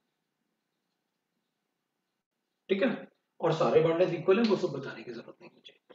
अब ना एक बात देखो, जैसे अगर मान लो अपन ने ऐसे लिखा था, ऐसे, अब ये चारों फ्लोरीन को ना इससे ज्वाइन कर दो, ऊपर वाले फ्लोरीन से, ऐसे ना, तो क्या बना अपने पास?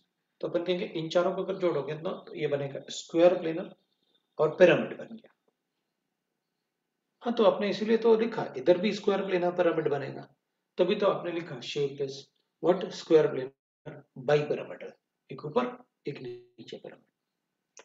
अगर मैं यहां पर चेक करूंगा ना, इसमें सारे बॉन्ड एंगल इक्वल है ना, इसमें थे नहीं सारे बॉन्ड एंगल इक्वल, लेकिन इसमें तो है। तो अपन क्या करेंगे कि भाई अगर इसमें सारे बॉन्ड एंगल इक्वल हैं तो एक मतलब इधर इसके कितने फेस बनेंगे? तो अपन कहेंगे देखो भाई, अगर आप ऐसे लिखते हो ना तो एक फेस तो ये बन गया इसका, एक फेस इधर बनेगा ऐसे, ये वाला, तो इधर कितने, एक फेस, दो फेस, तीन फेस, चार फेस, ऊपर चार फेस बनेगा और नीचे भी चार फेस बनेंगे इसके साथ। जैसे इसके साथ इसका एक फेस ये बनेगा, एक फेस इन दोनों से बनेगा, एक फेस इन दोनों से बनेगा, एक फेस पीछे इनसे बनेगा और एक फेस इससे बनाया बनना है इधर इससे, तो चार फेस बने, तो नीचे भी चार फेस बने। बॉन्ड एंगल इक्वल है और 8 फेसेस प्रेजेंट है उसमें टोटल है। 8 का मतलब ऑक्टा। तो अगर आप सारे बॉन्ड एंगल इक्वल होते हैं और चार फेस को आप टेट्राहेड्रल बोल सकते हो, तो इसमें सारे बॉन्ड एंगल इक्वल है, तो मैं 8 को ऑक्टेट्रल बोलूंगा, ये octahedral shape, right, this is our octahedral shape. अब इसमें ऑक्टेट्रल शेप अपन को गिवन है। Next and the last one ना, that is AB7 type. AB7 type में ना वी कैन से दैट जैसे IF7 होता है वैसे यही अपने सिलेबस में बस, और कोई दूसरा अपने सिलेबस में है भी नहीं IF7 के अलावा, AB7 टाइप। तो इसमें जो स्ट्रक्चर बनाएंगे अपन कहेंगे भाई आई के वैलेंस इलेक्ट्रॉन तो 7 होते हैं, तो हर एक फ्लोरीन को एक इलेक्ट्रॉन चाहिए अपना ऑक्टेट कंप्लीट करने के लिए, दे दो।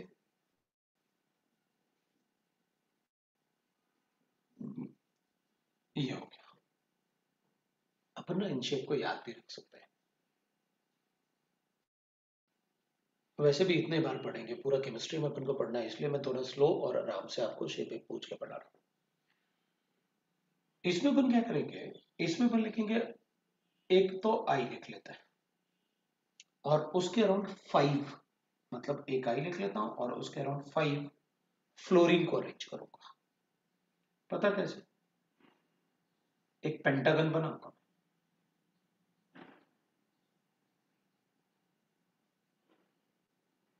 पेंटागन अपन को पता है ऐसे बनेगा पेंटागन।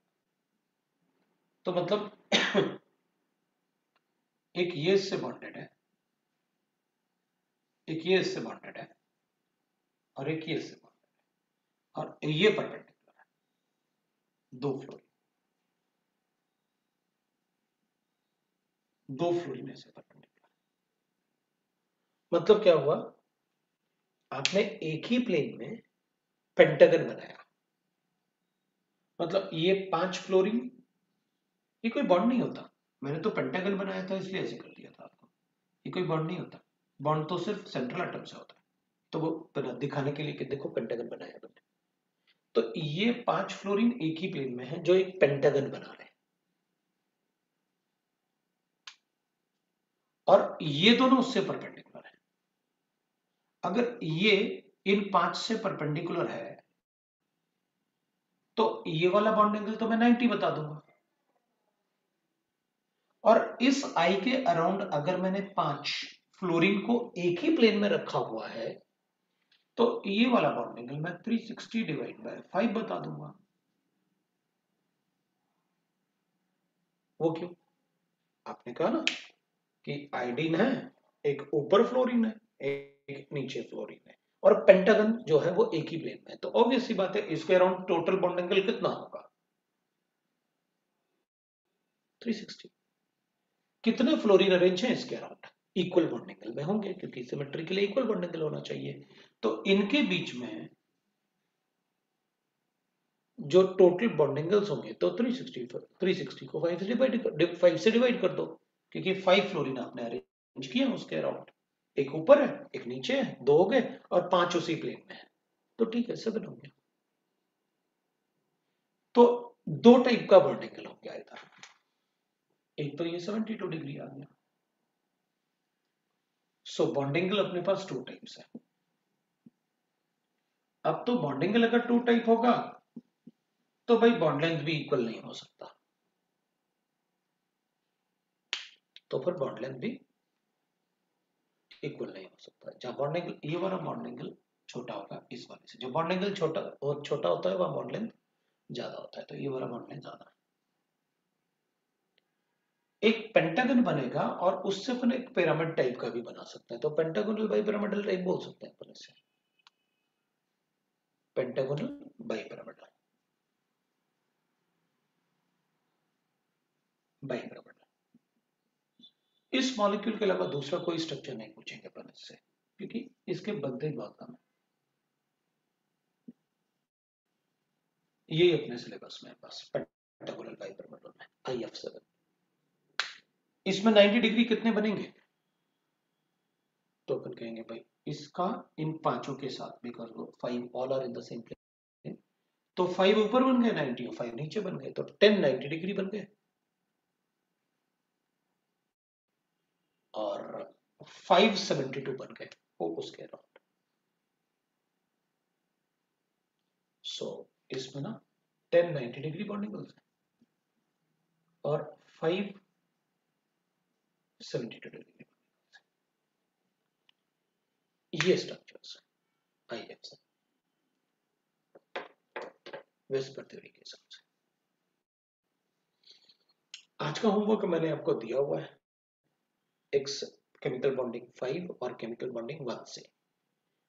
केमिकल बॉन्डिंग 5 और 1 का पार्ट 1 पार्ट 2 एक्सरसाइज 1 का एक्सेप्ट सेक्शन बी दोनों में। मेरे ख्याल से होमवर्क मैंने शुरू में लिख दिया था, ये अपन यही रुकेंगे अब आज।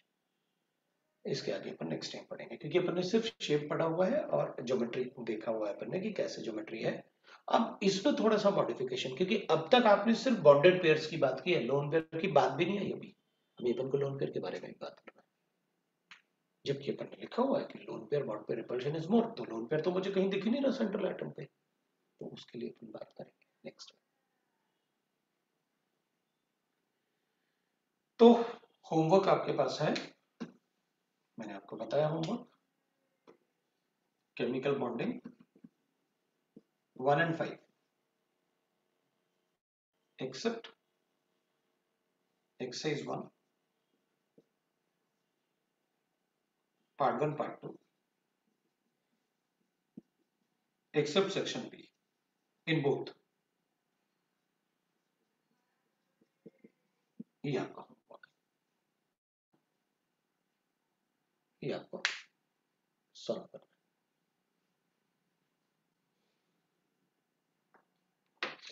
मोस्ट प्रोबेबली अपन नेक्स्ट संडे से ऑर्गेनिक केमिस्ट्री भी शुरू करेंगे, संडे टू संडे मतलब ऐसा कुछ करेंगे। That will B extra class but it will not be a regular class. Regular class में अपना फिजिकली चलेगा, क्योंकि थोड़ा और आप इसमें आगे पढ़ोगे तो फिर ऑर्गेनिक भी आपको अच्छे से समझ में आएगा, ठीक है ना। तो विल राइट दैट, ये अपना अभी अपन यही रुकते हैं, नेक्स्ट टाइम फिर से डिस्कस करेंगे, ठीक है। चलो फिर, thank you. Thank you thank sir. You sir.